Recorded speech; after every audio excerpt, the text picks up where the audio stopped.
Good evening. ഞാൻ doctor T Jayakrishnan, ശാസ്ത്ര സാഹിത്യ പരിഷത്ത് കേരള സ്റ്റേറ്റ് കമ്മിറ്റിയുടെ ആഭിമുഖ്യത്തിൽ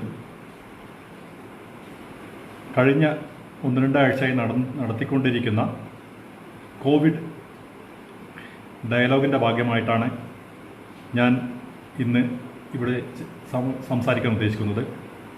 ഇന്നത്തെ വിഷയം കോവിഡ് കാലത്തെ ചികിത്സ എന്നതാണ്. ഇപ്പോൾ ഞാൻ ഇവിടെ നിന്ന് സംസാരിക്കുമ്പോൾ ഞാൻ എൻ്റെ മുന്നിൽ കാണുന്ന ടാർഗറ്റ് ഓഡിയൻസ് ഇന്ന് ശാസ്ത്ര സാഹിത്യ പരിഷത്തിൻ്റെ പ്രവർത്തകർ, അതിൽ നല്ലൊരു ശതമാനം ആൾക്കാർ ആരോഗ്യ പ്രവർത്തകരായിരിക്കും. Health care worker, field workers ഉണ്ടാവും. പിന്നെ ലോക്കൽ സെൽ ഗവൺമെൻറ്റായിട്ട് ബന്ധപ്പെട്ടിട്ടുള്ള കുറേ ആൾക്കാരുണ്ടാവും. വളണ്ടിയേഴ്സ് ഉണ്ടാവും, ആരോഗ്യ വളണ്ടിയേഴ്സ് ഉണ്ടാവും, പ്രാദേശികമായിട്ട് നേരിട്ട് ബന്ധപ്പെടുന്ന. അപ്പോൾ ഇവരെ അഡ്രസ്സ് ചെയ്തിട്ടുള്ള ഒരു ആലോചനയാണ് ഈ വിഷയത്തിൽ എൻ്റെ മനസ്സിലുള്ളത്, ഇതിനു മുമ്പുള്ളത്.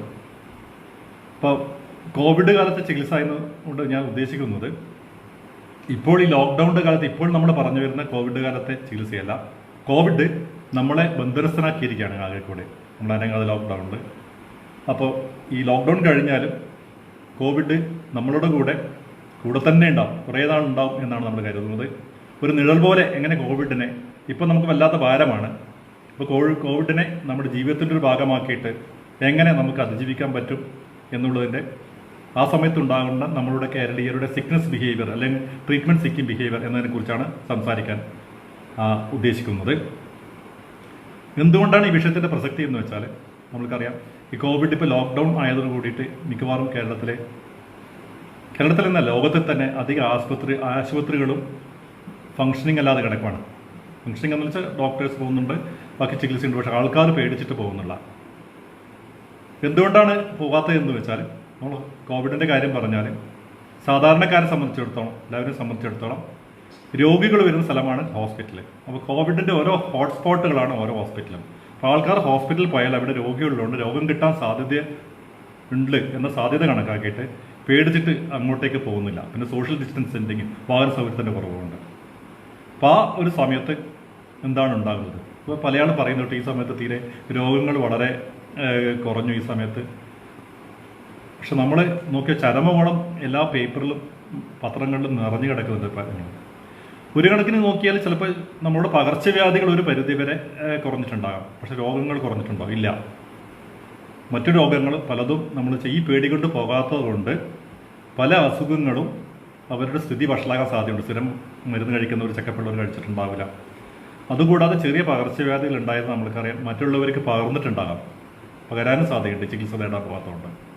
അതുകൊണ്ട് മരണങ്ങൾ ഉണ്ടായിട്ടുണ്ട്. ഇന്നിപ്പോൾ ഈ വൈകുന്നേരം ഇവിടെ ഇരിക്കുന്നത്, ഇന്ന് പകല് ഒരു ഡെത്ത് ഓഡിറ്റ് കഴിഞ്ഞിട്ടാണ് ഇരിക്കുന്നത്. ഈ ഡെത്ത് ഓഡിറ്റ് നോക്കിയപ്പോൾ കോഴിക്കോട് ജില്ലയിൽ ഡെത്ത് ഓഡിറ്റ് ഇന്ന് നോക്കിയപ്പോൾ ഇവിടെ നമ്മൾ സാധാരണ കാണാത്ത മഞ്ഞപ്പിത്തത്തിൻ്റെ മരണങ്ങൾ ചെറുപ്പക്കാർ മരിച്ചിട്ടുണ്ട്. സാധാരണ അങ്ങനെ മരണം ഉണ്ടാകുന്നതല്ല. ഒരു രണ്ടാമത് ലെപ്റ്റോസ്പൈറോസ് കൊണ്ട് മരിച്ചിട്ടുണ്ട്. വളരെ പെട്ടെന്ന് സാധാരണ നമ്മൾ ലെപ്റ്റോസ്പൈറോസ് മരണങ്ങളൊക്കെ 5-10 ദിവസം ചികിത്സിച്ചാണ്. ഇത് ആശുപത്രിയിൽ വന്നിട്ട് 1-2 ദിവസത്തിനുള്ളിൽ അങ്ങനെ 2-3-4 മരണങ്ങളൊക്കെ ഉണ്ടാകുന്നുണ്ട്. അപ്പോൾ മരണങ്ങൾ ഉണ്ടാകുന്നുണ്ട്, നമ്മൾ അറിയുന്നില്ല. അപ്പോൾ നമ്മൾക്ക് ഇതല്ല വേണ്ടത്. കോവിഡിനെ പേടിച്ചിട്ട് നമ്മൾ വീട്ടിലിരിക്കുമല്ല വേണ്ടത്, നമ്മൾ ചികിത്സ എടുക്കണം, ആവശ്യത്തിന് ചികിത്സ എടുക്കണം. അപ്പോൾ ഇതിനെക്കുറിച്ചാണ് ഞാൻ പറയാൻ പോകുന്നത്. അപ്പോൾ ആർക്കാണ് ആവശ്യത്തിന് ചികിത്സ ആർക്കാണ് വേണ്ടത്? നമ്മൾ ചികിത്സ വേണം. രോഗത്തിനൊക്കെ ചികിത്സ ആവശ്യമുണ്ട്, രോഗാവസ്ഥയ്ക്ക് ചികിത്സകൾ ആവശ്യമുണ്ട്. പക്ഷെ ഒന്ന് ആലോചിക്കേണ്ടത്, നമ്മൾ ചികിത്സ തേടാൻ എല്ലാറ്റിനും വീടിനും പുറത്തു പോയിട്ട് ചികിത്സ തേടേണ്ടതുണ്ടോ എന്നുള്ളൊരു ചോയ്സ് ഉണ്ട്. വീട്ടിൽ നമുക്ക് ചികിത്സ തേടാൻ പറ്റില്ലേ? അപ്പോൾ ഇനി നമ്മൾ ആലോചിക്കേണ്ട ചില കാര്യങ്ങൾക്ക് വീട്ടിലിരുന്നു കൊണ്ട് തന്നെ നമ്മൾക്ക് വിവരങ്ങൾ പറഞ്ഞുകൊണ്ട് ചികിത്സ തേടാൻ പറ്റുമോ എന്ന കാര്യമാണ്. അങ്ങനത്തെ നമ്മൾ വീട്ടിലിരിക്കുക, എല്ലാറ്റിനും പുറത്തേക്ക് പോകേണ്ടതില്ല. രണ്ടാമത്, ഇപ്പോൾ പുതിയ ഓപ്പർച്യൂണിറ്റീസ് തുടങ്ങിയിരിക്കുന്നത് ഈ കൊറോണ വന്നതോടുകൂടി ലോകത്തിലൊട്ടാകെ ഈ നേരിട്ട് ആശുപത്രിയിൽ പോകുന്നതിന് പകരമായിട്ട് ഡോക്ടർമാരോ ഹെൽത്ത് കെയർ വർക്കേഴ്സോ ആയിട്ടോ നമുക്ക് ടെലിമെഡിസിൻ, നമ്മളിപ്പോൾ സംസാരിക്കുന്ന പോലെ ടെലി രീതിയിൽ ദൂരത്ത് നിന്നിട്ട് അതിൻ്റെ വിവരങ്ങൾ അറിഞ്ഞുകൊണ്ട് ചികിത്സിക്കാനുള്ള ചെയ്യാറുണ്ട്. അതിൻ്റെ പ്ലാറ്റ്ഫോമുകൾ നമ്മൾ കണ്ടെത്തണം. ഇതിൻ്റെ ഭാഗമായിട്ട് ഈ Indian medical council of India കഴിഞ്ഞ മാർച്ച് 25 ഇന്ത്യയിൽ ഒരു ഗൈഡ് ലൈൻ തയ്യാറാക്കിയിട്ടുണ്ട് ടെലിമെഡിസിൻ. അപ്പോൾ അതിൻ്റെ സാധ്യതകൾ നമ്മൾ കണ്ടെത്തണം. മൂന്നാമതോട് നമ്മൾ നേരിട്ട് ഹോസ്പിറ്റലിലേക്ക്, ക്ലിനിക്കലോ ഹോസ്പിറ്റലോ പോകുന്ന ഈ 3 ഓപ്ഷൻസാണ്. അപ്പോൾ ഒരു കാര്യം പറയാനുള്ളത്, ഭയന്നിരിക്കേണ്ട ആവശ്യമില്ല. അസുഖത്തിന് നമ്മളെ ചികിത്സകരായിട്ട് കൺസൾട്ട് ചെയ്യണം. ആ കൺസൾട്ട് ചെയ്തിട്ട് അവരോട് എങ്ങനെയാണ് വേണ്ടതെന്നില്ല ഇതിലുള്ള തീരുമാനങ്ങളിലേക്ക് എത്തണം. ഹോസ്പിറ്റലിലേക്ക് പോകണോ അല്ല നമ്മൾ ടെലിമെഡിസിൻ മതിയോ പ്രോക്സി മതിയോ എന്നുള്ള കാര്യങ്ങളുണ്ട്. അപ്പോൾ ആരാണ് പുറത്ത് പോകേണ്ടതെന്ന് നമ്മൾ തീരുമാനം എടുക്കേണ്ടത്. എല്ലാവരും ചികിത്സ എടുക്കേണ്ടല്ല. ആർക്കൊക്കെ ആരാണ് ചികിത്സ തേടേണ്ടതെന്ന് വെച്ചാൽ നമ്മളിപ്പോൾ പറഞ്ഞില്ലേ, സ്റ്റേ സേഫ് അറ്റ് ഹോം എന്ന് പറയാറുണ്ട്. ഇപ്പോൾ പറയുന്ന മുദ്രാവാക്യമാണ് സ്റ്റേ സേഫ് അറ്റ് ഹോം. നമുക്ക് വീട്ടിൽ നിന്നാൽ നമുക്ക് സ്റ്റേ സേഫ് ആണോ എന്നുള്ളവർ സേഫായിട്ടിരിക്കുള്ളൂ. പക്ഷേ ചില അസുഖങ്ങൾക്ക് stay safe at home safe അല്ല. അങ്ങനെയുള്ളവർ ചികിത്സ തേടിയേ പറ്റൂ. കാരണം നമ്മൾക്കത് ലോക്ക്ഡൗണിൻ്റെ കാലത്തും കൊറോണയുടെ കാലത്തും മറ്റ് രോഗങ്ങൾക്ക് ആരും അവധി കൊടുത്തിട്ടില്ല. അത് അതുപോലെ തന്നെ പോകുന്നുണ്ട്. അപ്പോൾ ആവശ്യമുള്ളവർ ചികിത്സ തേടേണ്ടതുണ്ട്. ഇക്കാര്യത്തിൽ നമ്മൾക്ക് രണ്ട് തരത്തിൽ നോക്കേണ്ടതുണ്ട്. ഈ ചികിത്സ തേടേണ്ട കാര്യത്തിൽ ഒന്ന്, നമ്മുടെ രോഗികളെന്നില്ല പൊതുജനം എന്തൊക്കെയാണ് പാലിക്കേണ്ടത് സിക്നസ് ബിഹേവിയറിലും ട്രീറ്റ്മെൻറ്റ് സീക്കിംഗ് ബിഹേവിയറിലും. പൊതുജനത്തിൻ്റെ ഭാഗത്ത് എന്തൊക്കെ ചെയ്യാനുണ്ട്, പൗരൻ്റെ ഭാഗത്ത്. അത് പൗരൻ്റെ ഭാഗത്ത് ഏറ്റവും ഉയർന്ന സിവിക് സെൻസിലൂടെയാണ് കാര്യങ്ങൾ നമ്മൾ ചെയ്യേണ്ടത്. ഉയർന്ന സിവിക് സെൻസാണ് കോവിഡ് പോലെ കാലത്ത് എല്ലാ ജീവിതത്തിൻ്റെ എല്ലാ നമ്മുടെ പെരുമാറ്റങ്ങളിലും ഉണ്ടാകേണ്ടത്. രണ്ടാമത്, ആരോഗ്യ സിസ്റ്റം, നമ്മൾ ഹെൽത്ത് കെയർ സിസ്റ്റം അല്ലെങ്കിൽ ഹെൽത്ത് കെയർ പ്രൊവൈഡേഴ്സ് എന്താണ് ചെയ്യേണ്ടത്. ഈ രണ്ട് തലത്തിലാണ് ഞാൻ സംസാരിക്കാൻ ഉദ്ദേശിക്കുന്നത്. അപ്പോൾ ഇത് പറയുമ്പോൾ നമ്മൾ കേരളത്തിനെ ബേസ് ചെയ്തിട്ടാണ് ഞാൻ സംസാരിക്കുന്നത്. മലയാളികൾ എങ്ങനെയാണ് ഈ കോവിഡിൻ്റെ കാലത്ത് ചികിത്സ തേടേണ്ടതെന്നാണ്. മലയാളികളെ കുറിച്ച് പറയുമ്പോൾ നമ്മൾ പൊതുവെ ആരോഗ്യത്തിന് വലിയ മോഡൽ എന്ന് പറയുകയാണെങ്കിലും ഇന്ത്യയിൽ നമ്മൾ ഏറ്റവും രോഗാതുരത ഉള്ള ഒരു ആൾക്കാരാണെന്ന് പറയുന്നത്. രോഗം കൂടുതലാണ്. അപ്പോൾ അതിനെപ്പറ്റി പലപ്പോഴും പറയുന്നത് അത് കൾച്ചറൽ ഇൻഫേഷൻ ഓഫ് മോർബിഡിറ്റി ആണ്. നമ്മൾക്ക് ഭയങ്കരമായിട്ട് നമ്മളെല്ലാവരും സാക്ഷരതയുണ്ട്. അപ്പോൾ ഉയർന്ന അവബോധമുള്ളതുകൊണ്ട് നമുക്ക് രോഗമുണ്ട് എന്ന് തോന്നൽ കൊണ്ടൊക്കെ ചിലപ്പോൾ രോഗം ഉണ്ടാകാം. അത് കൂടുതലായിട്ടാണ് പറയുന്നത് കൾച്ചറൽ ഇൻഫേഷൻ മോർബിഡിറ്റി. അപ്പോൾ കേരളത്തിൻ്റെ പഠനങ്ങൾ കാണിക്കുന്നത് നമ്മൾ ദരിദ്രജന വിഭാഗങ്ങൾക്കാണ് കൂടുതൽ രോഗം ഉണ്ടാകേണ്ടത്. പക്ഷേ കേരളത്തിലെ ഇതിൻ്റെ ഗവൺമെൻറ്റിൻ്റെ ആധികാരിക രേഖകൾ നോക്കിയാൽ നമ്മൾ പിന്നെ ഈ സാമ്പത്തിക ശ്രേണി നോക്കിയാൽ കൂടുതൽ പണമുള്ളവർക്കാണ് കൂടുതൽ രോഗാതുരത കാണുന്നത്. ഞാൻ ഏറ്റവും ലേറ്റസ്റ്റ് ആയിട്ടുള്ള ഗവൺമെൻറ്റിൻ്റെ ആധികാരിക രേഖകൾ നാഷണൽ സാമ്പിൾ സർവേ ഓർഗനൈസേഷൻ്റെ കണക്കുകൾ ഈയിടെ പുറത്ത് വന്നിട്ടുണ്ടായിരുന്നു.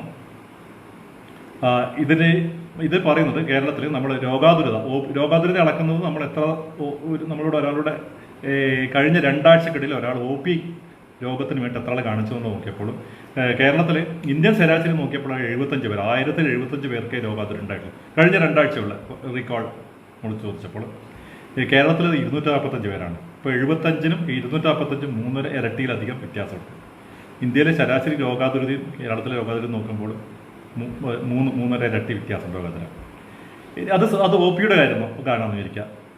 അതിനെപ്പറ്റി പറയുന്ന ഓവർ മെഡിക്കലൈസേഷൻ എന്നും പറയുന്നുണ്ട്. നമ്മൾ കൂടുതലായിട്ട് ആശുപത്രി പോകുന്നുണ്ടെന്ന് പറയുന്നുണ്ട്.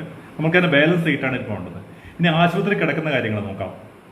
അത് ഈ ആശുപത്രി കിടക്കുന്ന ഇതിൽ കണക്കെടുത്തിരിക്കുന്നത് ഒരു വർഷത്തിനിടയിൽ എത്ര തവണ ആശുപത്രി കിടന്നിട്ടുണ്ട് ഒരാൾ ഒരു കുടുംബത്തിൽ വെച്ചാണ് കുടുംബ സർവേയിലൂടെയാണ് പറഞ്ഞത്. അപ്പോൾ ഇന്ത്യയിൽ ഒരാൾ കഴിഞ്ഞ വർഷത്തെ കണക്ക് നോക്കി കഴിഞ്ഞ ഒരു വർഷം നിങ്ങളിൽ എത്ര പേര് പിന്നെ വീടുകളുടെ സർവേ നടത്തിയിട്ട് നോക്കിയപ്പോൾ ആളുകളുടെ സർവേ നടത്തിയപ്പോൾ 1000 പേരുണ്ടെങ്കിൽ ഏകദേശം 29 പേര് ആശുപത്രിയിൽ കിടത്തി ചികിത്സ ഉണ്ടായിരുന്നത്. 1029 100ലാണെങ്കിൽ ഏകദേശം 3 ആൾ വരും ഒരു കൊല്ലത്തിന് ആശുപത്രി കിടത്തി ഇന്ത്യ ശരാശരി. അപ്പോൾ കേരളത്തിലേക്ക് വരുമ്പോൾ ഉള്ളത് 1000-105 100-ന് ഇപ്പോൾ 10 പേര്. അപ്പോൾ 100 പേര് എടുത്താൽ 10 ആൾ ആശുപത്രി കിടന്നിട്ടുണ്ടാവും ഒരു വർഷത്തെ ഇടവേളയിൽ. ഇന്ത്യയിലാകെ നോക്കി 3 പേര്, അതും 3 ഇരട്ടി കൂടുതലാണ്. അപ്പം കൂടുതലായിട്ടുള്ള നമ്മളൊരു മോർബിഡിറ്റി പാറ്റേണിലെ സംസ്ഥാനമാണ് ഇതിൽ നമ്മൾ കൊറോണ കാലത്ത് കുറച്ച് വിവേചനങ്ങൾ ആവശ്യമുണ്ട്. ഏതിന് കാണിക്കണം അല്ലെങ്കിൽ നമ്മൾക്ക് എല്ലാറ്റിനും ആശുപത്രിയിൽ പോകണോ എന്നുള്ളതിന് ചില വിവേചനങ്ങൾ ആവശ്യമുണ്ട്. അപ്പം അതിനെപ്പറ്റി നോക്കേണ്ടത് ആരാണ് പോകേണ്ടതെന്ന് ഞാൻ പറഞ്ഞു. വീട്ടിലിരുന്ന് സേഫ് അല്ലാത്ത ആൾക്കാരും അല്ലെങ്കിൽ ചികിത്സകർ നിർദ്ദേശിക്കുന്നതനുസരിച്ചിട്ടും ആശുപത്രിയിലേക്ക് പോകണം. ഇനി പോയേ മതിയാവും. അപ്പോൾ പോകുമ്പോൾ എന്തൊക്കെയാണ് ശ്രദ്ധിക്കേണ്ടത് എന്ന് പറയുന്നത്. പോകുമ്പോൾ എന്തൊക്കെ ശ്രദ്ധിക്കേണ്ടതെന്ന് വെച്ചാൽ മെയിനായിട്ട് എത്ര പേര് പോകണം എന്നുള്ളതാണ് നമ്മൾ ആദ്യം ശ്രദ്ധിക്കേണ്ടത്. ആശുപത്രി പോകുമ്പോൾ നമ്മൾക്കറിയാം നമ്മൾ എത്ര പേര് കൂടുന്നു അനുസരിച്ചാണ് പകർച്ചവ്യാധികൾ കൂടുന്നത്. പ്രത്യേകിച്ച് കോവിഡിൻ്റെ കാലത്ത് കൂടുതൽ ആൾ കൂടുവാണെങ്കിൽ അപ്പോൾ നമുക്ക് തനിയെ പോകേണ്ട അസുഖമേ ഉള്ളൂ. നടക്കാനൊക്കെ പറ്റുവാണെങ്കിൽ നമ്മൾ തനിയെ പോയാൽ മതി. ഒരാൾ മാത്രം പോവുക, കൂടെ ആൾ വേണമെന്നില്ല. ഇനി മുതൽ അങ്ങനെ പോവാം. ഇപ്പോൾ ഇപ്പം ഏറ്റവും നമ്മൾ വലിയ മുന്നോട്ട് കേരളത്തിൽ തന്നെ ഇപ്പം NFHS സർവേ നടത്തിയപ്പോൾ തന്നെ സ്ത്രീകൾക്ക് ഹോസ്പിറ്റലിൽ പോകണമെങ്കിൽ പുരുഷന്റെ സമ്മതം വേണം, കൂടെ ആൾ വേണമെന്ന് പറയുന്നത്. അത് നമ്മൾ ഉപേക്ഷിക്കേണ്ട ഒരു ശീലമാണ്. സ്ത്രീകൾക്ക് ഏത് സമയത്തും ആശുപത്രി പോകാനുള്ള സ്വാതന്ത്ര്യവും തൻ്റെ ഇടവും നമ്മൾ കൊടുക്കണം. ആശുപത്രി ചികിത്സയ്ക്ക് കൊണ്ടുള്ള അതിന് ആണുങ്ങൾ കൂടെ പോകും എന്നുള്ളത് നമ്മൾ നിർബന്ധിക്കേണ്ട ആവശ്യമുണ്ട്. അത് ഉപേക്ഷിക്കേണ്ട ശീലം. പിന്നെ എവിടെയാണ് ചികിത്സ തേടേണ്ടത്? ഇപ്പോൾ കേരളത്തിൽ ഞാൻ നേരത്തെ പറഞ്ഞു ചികിത്സ തേടുന്നത് കൂടുതലാണ് ആശുപത്രിയിൽ, വലിയ ആശുപത്രി ചികിത്സ തേടുന്നത്. ബാക്കിയുള്ള സംസ്ഥാനങ്ങളിൽ ചെറിയ സ്വകാര്യ ക്ലിനിക്കിലാണ്. കേരളത്തിൽ മൾട്ടി സ്പെഷ്യാലിറ്റി ആശുപത്രിയാണ്. മിക്കവാറും നമ്മുടെ ഗ്രാമങ്ങളെ സംബന്ധിച്ചിടത്തോളം മൾട്ടി സ്പെഷ്യാലിറ്റി ആശുപത്രി നഗരകേന്ദ്രീകൃതമായിരിക്കും. അപ്പോൾ ഇനി നമ്മൾ വേണ്ടത് ഏറ്റവും അടുത്ത് പോയിട്ട് കാണിക്കുക എന്നുള്ള വീടിൻ്റെ അടുത്ത്. നമ്മൾക്കറിയാം കേരളത്തിലെ ഓരോരുത്തരെയും നമ്മൾ കോൺടാക്ട് ട്രേസിംഗ് നടത്തിയപ്പോൾ നമുക്കറിയാം 300-400 പേര് കോൺടാക്ട് ട്രേസിംഗ് ഇത് നടത്തിയപ്പോൾ ഈ കാലത്ത് നടത്തിയപ്പോൾ അവർ യാത്രക്കനുസരിച്ചാണ് രോഗം പോകുന്നത്. അല്ലെങ്കിൽ നമ്മളിപ്പോൾ ഉദാഹരണം കോവിഡ് വന്നു കണ്ടില്ലേ, യാത്രാപഥങ്ങളിലൂടെയാണ് ഇപ്പോൾ 3 മാസത്തിനുള്ളിൽ എല്ലാ രാജ്യങ്ങളും ഇന്റർനാഷണൽ എത്തിയത്. യാത്രക്കനുസരിച്ച് ഏത് രോഗവും പകരാം പകർച്ചവ്യാധികൾ. അതുകൊണ്ട് ഏറ്റവും അടുത്തുള്ള സ്ഥലത്ത് പോവുക, ആശുപത്രിയിലേക്ക് പോവുകയാണെങ്കിൽ കാണിക്കുകയാണെങ്കിൽ അത് പോകുന്നതാണ് നടന്നു പോയാൽ മതി. അത് വാഹനത്തിൽ പോവുകയാണെങ്കിൽ പബ്ലിക് വെഹിക്കിൾ പകർച്ചവ്യാധികൾ ഒഴിവാക്കുക എന്നാണ് നമുക്ക് ചെയ്യാറുള്ളത്. അല്ലെങ്കിൽ അങ്ങനെ പോകാം, സ്വകാര്യ വാഹനങ്ങളിലോ അല്ലെങ്കിൽ അല്ലെങ്കിൽ സുഹൃത്തിൻ്റെ സ്വന്തം വാഹനങ്ങളോ പബ്ലിക് വാഹനങ്ങളിൽ നമ്മൾ പകർച്ചവ്യാധികളുള്ളപ്പോൾ പോകേണ്ട, അടുത്ത് പോയിട്ട് പോവുക, അതാണ് ചെയ്യാനുള്ളത്. പിന്നെ എവിടെയായാലും ബ്രേക്ക് ദ ചെയിൻ വേണം. OP ചികിത്സയായാലും IP ചികിത്സയായാലും ബ്രേക്ക് ദ ചെയിൻ എന്നുള്ളത് നമ്മൾ മനസ്സിലേക്ക് വേണം. ബ്രേക്ക് ദ ചെയിൻ എന്ന് പറഞ്ഞാൽ ഞാൻ ഉദ്ദേശിക്കുന്നത് നമ്മൾ ആശുപത്രിയിൽ പോകുമ്പോൾ നമ്മൾക്ക് അങ്ങോട്ട് രോഗങ്ങൾ എന്തെങ്കിലും കിട്ടാതിരിക്കാൻ നമ്മൾ കൈ കഴുകിയിട്ട് പോവുക, സോപ്പിട്ട് കൈ കഴുകുക. പിന്നെ ആശുപത്രിയിൽ എത്തിയാൽ നമ്മൾ OPയിലോ IP എവിടെയാണ് കാണിക്കുന്നത് കൺസൾട്ടേഷൻ റൂമിൻ്റെ പുറത്ത് എത്തിയാൽ അവിടുന്ന് കൈ കഴുകാൻ സൗകര്യം വേണം. Break the chain. അതിനുശേഷം അവിടെ കാണിച്ചു നമ്മൾ കൺസൾട്ട് ചെയ്തു മരുന്ന് വാങ്ങിയിട്ട് വരുമ്പോൾ അവിടുന്ന് വരുമ്പോൾ അതിനുശേഷം ഒന്നും കൂടെ കൈ കഴുകുക. വീട്ടിൽ കയറുന്നതിന് മുമ്പ് ഒരു കൈ കഴുകുക. അപ്പോൾ 4 തവണയെങ്കിലും ബ്രേക്ക് ദ ചെയിൻ എൻ്റെ ഭാഗമായിട്ട് ആശുപത്രിയിൽ പോകുമ്പോൾ സോപ്പിട്ട് കൈ കഴുകണം. ഇനി കൈ കഴുകാൻ വിഷമമുള്ളതാണെങ്കിൽ കയ്യിൽ സാനിറ്റൈസർ ഉപയോഗിക്കാം, സാനിറ്റൈസർ കൊണ്ട് തുടക്കുക. പക്ഷേ സോപ്പാണ് നല്ലത്, സോപ്പിട്ട് കൈ കഴുകുന്നതാണ് നല്ലത്. അപ്പോൾ ഒന്നും കൂടെ ഞാൻ പറയുന്നു, ആശുപത്രിയിൽ പോകുമ്പോൾ വീട്ടിൽ നിന്ന് പുറത്തിറങ്ങുമ്പോൾ ഒന്ന് കൈ കഴുകുക, നമ്മൾ സോപ്പിട്ട് കൈ കഴുകുക. ആശുപത്രിയിൽ നിന്ന് കൺസൾട്ടേഷൻ മുമ്പ് ഒന്നുകൂടെ കൈ കഴുകുക. 3ാമത് കൺസൾട്ടേഷൻ ശേഷം കൈ കഴുകുക. 4ാമത് വീട്ടിലേക്ക് കൈ കഴുകുക. അപ്പോൾ 4 തവണ കൈ കഴുകേണ്ടതുണ്ട്. പിന്നെ വേണ്ടത് നമ്മൾക്കറിയാം, നമ്മൾ വേണ്ടത് ശാരീരിക അകലമാണ്. നമ്മൾ എവിടെയായാലും ആശുപത്രിയിൽ പോകുന്നത് നമ്മൾക്കറിയാം, ഞാൻ ആദ്യം വന്ന ഹോട്ട്സ്പോട്ടാണ്. അപ്പോൾ ശാരീരിക അകലം പോകുന്ന വേളയിലും അതുകൊണ്ട് ആളെ കുറക്കുന്നു പറയുന്നത്. അവിടെ എത്തിക്കഴിഞ്ഞാൽ കൗണ്ടറിലാണെങ്കിലും ദൂരം പാലിക്കണം. നമ്മുടെ സുഹൃത്ത് വേറെ ആളുണ്ട് കണ്ടിട്ട് നമ്മൾ അടുത്ത് പോയിട്ട് സംസാരിക്കേണ്ട ആവശ്യമില്ല. നമുക്ക് കണ്ട കുശലം പറയില്ലേ. ഇനി നമ്മളിപ്പോൾ ഒരാൾ കുശലം പറഞ്ഞിട്ടില്ലെങ്കിൽ മറ്റാൾ അത് എന്നോട് ദേഷ്യമില്ല, അത് നമ്മുടെ സാമൂഹികമായിട്ടുള്ളൊരു നന്മക്ക് വേണ്ടിയിട്ടാണ് അടുത്ത് വന്ന് സംസാരിക്കത്തതെന്ന് എന്ന് ധാരണ ഉണ്ടാകണം. ഹോസ്പിറ്റലിലെത്തിയ പ്രത്യേകിച്ച് മറ്റുള്ള ദൂരം പാലിക്കണം ആൾക്കാരോട്. കൗണ്ടറിലാണ് ദൂരം വേണം. പിന്നെ നമ്മൾക്ക് ഇല്ലാത്തൊരു ശീലം വെച്ചാൽ വെയിറ്റ് ചെയ്യാൻ പറ്റില്ല. നമ്മൾ ഇടിച്ച് കയറുക എന്നുള്ളത് നമ്മുടെ ശീലമുണ്ട്. അത് നമ്മൾ ഉപേക്ഷിക്കേണ്ടി വരും ആശുപത്രിയിലെത്തിയാൽ. നമ്മൾക്ക് ഏത് ആശുപത്രിയിലാണെങ്കിൽ ഒന്നും ചെയ്യാവുന്നത്, നമ്മൾക്ക് വേണമെങ്കിൽ ആശുപത്രിയിൽ നമ്മൾ ക്യൂ ഉള്ള സ്ഥലത്ത് ടോക്കൺ സമ്പ്രദായം ഏർപ്പെടുത്താം. ക്യൂ ആണെങ്കിൽ ക്യൂ ഉണ്ടാവുക, ക്യൂ സിസ്റ്റം പാലിക്കുക. അത് ഡോക്ടറെ കാണാനുള്ള സ്ഥലത്ത്, OP ടിക്കറ്റിൻ്റെ സ്ഥലത്താണെങ്കിൽ വിട്ട് ക്യൂ നിൽക്കുക. ക്യൂ നിൽക്കുക. ലാബിലായാലും ക്യൂ നിൽക്കുക, ഫാർമസിയിൽ ക്യൂ നിൽക്കുക, യാത്രയിലായാലും തിരിച്ചു വണ്ടിയിലാണെങ്കിൽ ഇവിടെ ക്യൂ സിസ്റ്റം പാലിക്കേണ്ടിയിരിക്കുന്നു. പിന്നെ വേറെയുള്ള നമ്മളുടെ സ്വഭാവത്തിൻ്റെ ഭാഗം, നമ്മൾക്ക് ആർക്കെങ്കിലും അസുഖം ഉണ്ടായാൽ നമ്മൾ സുഹൃത്തുക്കൾ അല്ലെങ്കിൽ നമ്മുടെ കുടുംബത്തിൽ ബന്ധുക്കൾ ആരെങ്കിലും ഉണ്ടെങ്കിലും നമ്മൾ പോയിട്ട് നമ്മളിന്ന് സന്ദർശിക്കണം. അസുഖം ഉണ്ട് എന്ന് പറഞ്ഞാൽ സന്ദർശിക്കണം. നമ്മുടെ മനസ്സമാധാനം ഇല്ലെങ്കിൽ അയാളെന്ന് വിചാരിക്കും, അല്ലെ രോഗി വിചാരിക്കും ആരും വന്നില്ലോ എന്നത്. അപ്പം ഇനി മുതൽ നമ്മൾ ഒന്ന് ഉപേക്ഷിക്കേണ്ട ശീലം രോഗികളുടെ സന്ദർശനം എന്നുള്ള നമ്മുടെ മനസ്സിൽ നിന്ന് പോകണം. ആ ഒരു ഇത് ഉണ്ടാക്കുക. നമ്മുടെ ഭാഗമാണ് ശീലത്തിൻ്റെ. സന്ദർശിക്കേണ്ട ആവശ്യമില്ല. സുഖവിവരം അറിയാം. നമ്മുടെ കയ്യിൽ എപ്പോഴുള്ള, ഞാനിപ്പോൾ സംസാരിക്കുന്ന ഫോണിലൂടെയാണ്. അപ്പോൾ ഫോണിലൂടെ നമുക്ക് അങ്ങോട്ടും ഇങ്ങോട്ടും വേണ്ടി കണ്ടുകൊണ്ട് തന്നെ സംസാരിക്കാം. അപ്പോൾ രോഗമായിട്ട് നമ്മളും വിചാരിക്കണം, എന്നെ ആരും കണ്ടില്ലല്ലോ എന്ന് വിചാരിക്കേണ്ട. നമ്മൾ അങ്ങനെ സംസാരിച്ച് സുഖവിവരങ്ങൾ അറിയാം. വേറെ ഒന്നും നമ്മളുണ്ടാകുന്ന നമ്മൾ ഏറ്റവും സ്നേഹം പ്രകടിപ്പിക്കുന്നത്, അതിന് പ്രത്യേകിച്ച് അസുഖമായിട്ടുള്ള രോഗികളോടൊക്കെ നമ്മളുണ്ടാകുന്ന ഒന്ന് ആലിംഗനം ചെയ്യും, അല്ലെങ്കിൽ കൈ കൊടുക്കും, അല്ലെങ്കിൽ തലോടലും. അപ്പോൾ ഈ തലോടലും ഈ ആലിംഗനമൊക്കെ നമ്മൾ കുറച്ച് കുറക്കേണ്ടി വരും. പിന്നെ വേറെയുള്ള കാര്യങ്ങൾ ഉണ്ടാകുന്നത്, നമ്മൾ രോഗികളെ കാണുമ്പോൾ ആശുപത്രിയിൽ വീട്ടിലാകുമ്പം നമ്മൾ പല പലഹാരങ്ങളും പഴംപൊരികളൊക്കെ വാങ്ങിക്കൊണ്ടുപോകുന്നുണ്ട്. അപ്പോൾ അത് വാങ്ങിയിട്ട് നമ്മൾ പൊതി കൈമാറുന്നുണ്ട്. ഇനി മുതൽ അങ്ങനെ പൊതി കൈമാറ്റം പറ്റില്ല. നമ്മൾ കൊണ്ടുപോവുകയാണെങ്കിൽ വീട്ടിൽ ഏൽപ്പിച്ചിട്ട് കഴുകി അതിൻ്റെ വേണ്ട പ്രിക്കോഷൻസ് എടുത്തിട്ട് ബ്രേക്ക് ദ ചെയിനിലൂടെ മാത്രം രോഗികൾക്ക് കൈമാറുക.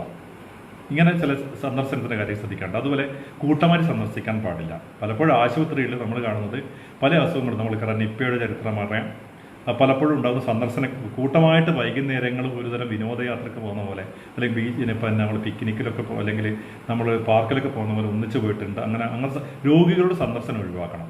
ഹോസ്പിറ്റലിൽ കിടക്കുന്ന രോഗികൾക്ക് ഒരു ബൈസ്റ്റാൻഡർ മതി എന്നതാണ് നമ്മൾ തീരുമാനിക്കേണ്ടത്. ബാക്കി നമ്മൾ വിവരം വെച്ചറിയാം.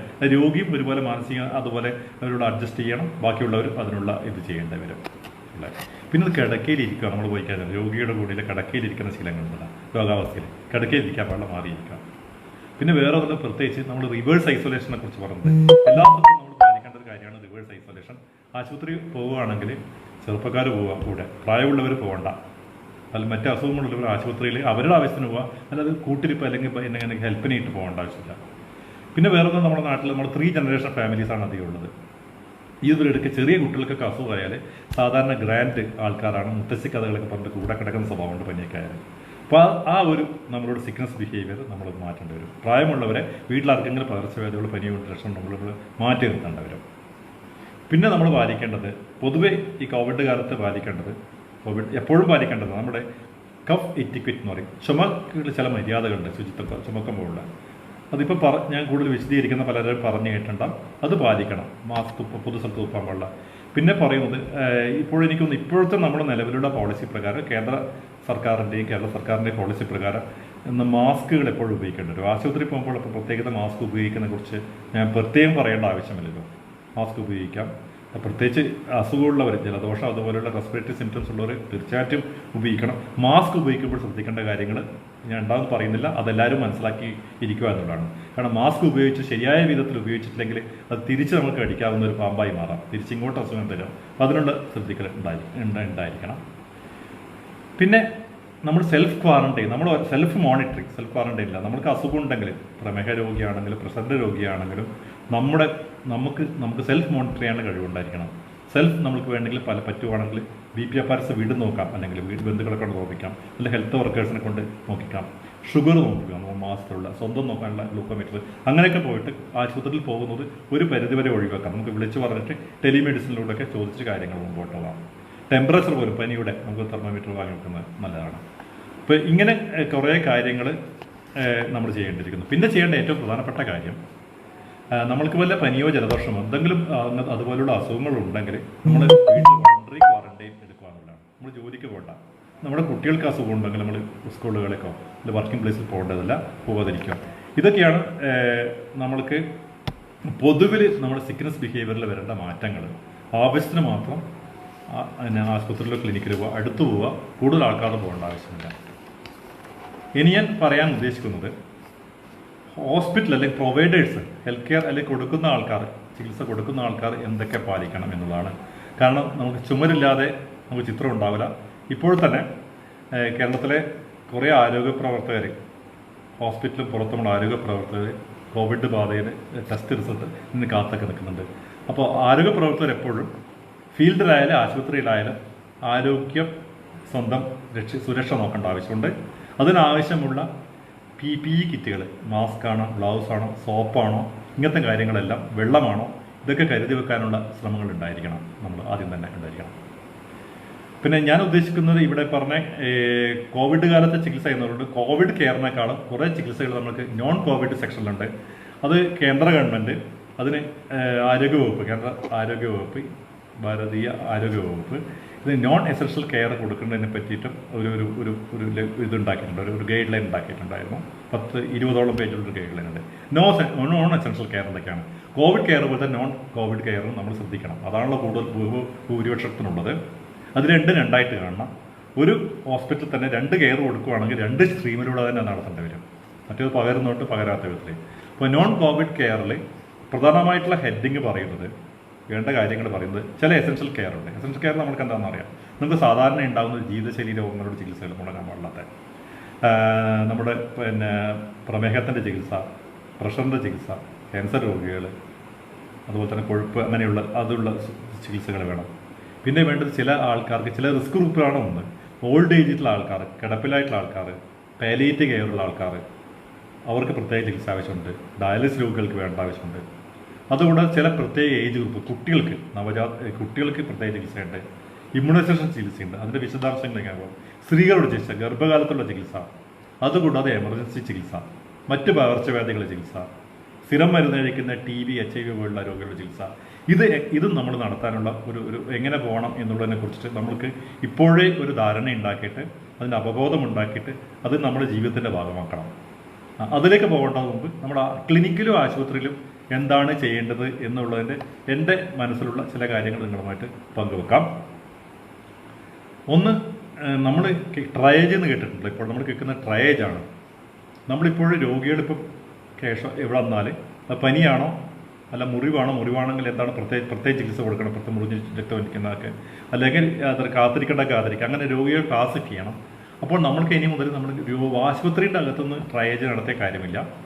നമ്മളിനി 1-2 കൊല്ലം നമ്മുടെ ഏത് ആശുപത്രിയിലും PSC ആയിക്കോട്ടെ, CSC ആയിക്കോട്ടെ, ഡിസ്ട്രിക്ട് ഹോസ്പിറ്റൽ ആയിക്കോട്ടെ, സ്വകാര്യമായിക്കോട്ടെ, ഏത് ക്ലിനിക്കിലേക്കും OP ആയിക്കോട്ടെ, IP ആയിക്കോട്ടെ, അവിടെ എല്ലാ രോഗികളും വരുന്ന സമയത്ത് നമ്മൾ ഇങ്ങനെയുള്ളൊരു സ്ക്രീനിങ് വേണം. ഈ സ്ക്രീനിങ് ഞാൻ പറയുന്നത് നിങ്ങൾ പുറത്ത് നടത്തുക എന്നുള്ളതാണ്. ആശുപത്രിയിലേക്ക് റൂമിൽ കയറുന്നതിന് മുമ്പേ നിങ്ങൾ ഗേറ്റിന് പുറത്ത് പറയുന്നത് മുറ്റത്ത് തന്നെ താൽക്കാലിക ടെൻറ്റ് പോലെ കെട്ടിയിട്ട്, എന്തുകൊണ്ടാണ് എന്നിട്ട് അവിടെ നിങ്ങൾക്ക് ആദ്യം തന്നെ വരുന്ന ആളോട് നിങ്ങൾക്ക് പനി ഉണ്ടായിരുന്നോ അല്ലെങ്കിൽ കോവിഡ് പേഷ്യൻ്റായിട്ട് നിങ്ങൾക്ക് ടച്ച് കോൺടാക്ട് ഉണ്ടായിരുന്നോ അങ്ങനെ ചോദിക്കുക. ചോദിച്ചിട്ട് പനിയുള്ളവരെ വേറെ സ്ട്രീമിലേക്ക് മാറ്റുക, മാസ്ക് കൊടുത്തിട്ട് വേണ്ട.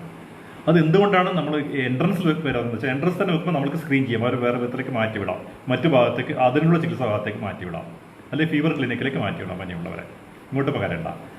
ലോകാരോഗ്യ സംഘടന പറഞ്ഞിട്ടുണ്ട്, ഇത് നമ്മൾ അടച്ചിട്ട മുറിയുണ്ടല്ലോ, അടച്ച മുറികളിൽ ഇത് നമ്മൾ ഇതിൻ്റെ സ്രവങ്ങളുണ്ട്, റെസ്പിറേറ്ററി ഡ്രോപ്ലെറ്റ്സ് അങ്ങോട്ടും ഇങ്ങോട്ടും പകരാൻ സാധ്യതയുണ്ട്. പക്ഷേ ഏറ്റവും നല്ല തുറന്ന സ്ഥലത്ത്, നല്ല കാറ്റുള്ള തുറന്ന കാറ്റും വെളിച്ചമുള്ള സ്ഥലത്ത്, കാറ്റടിക്കുന്നതും സൂര്യപ്രകാശമുള്ള സ്ഥലത്താണെങ്കിൽ അതങ്ങനെ പകരില്ല, അങ്ങ് പോയിക്കോളും. അതുകൊണ്ട് നിങ്ങൾ പുറത്ത് നടത്തുക. പുറത്ത് നമ്മുടെ ആശുപത്രിയുടെ പുറത്ത് മുറ്റത്ത് ചെറിയൊരു താൽക്കാലിക ടെൻറ്റ് പോലെ കെട്ടി നമ്മൾ സ്ക്രീനിങ് നടത്താം. ഇപ്പോൾ തന്നെ പല ആശുപത്രിയിലും അങ്ങനെ നടത്തുന്ന, നമ്മുടെ കേരളത്തിൽ നടത്തുന്നുണ്ട് സ്ക്രീനിങ്.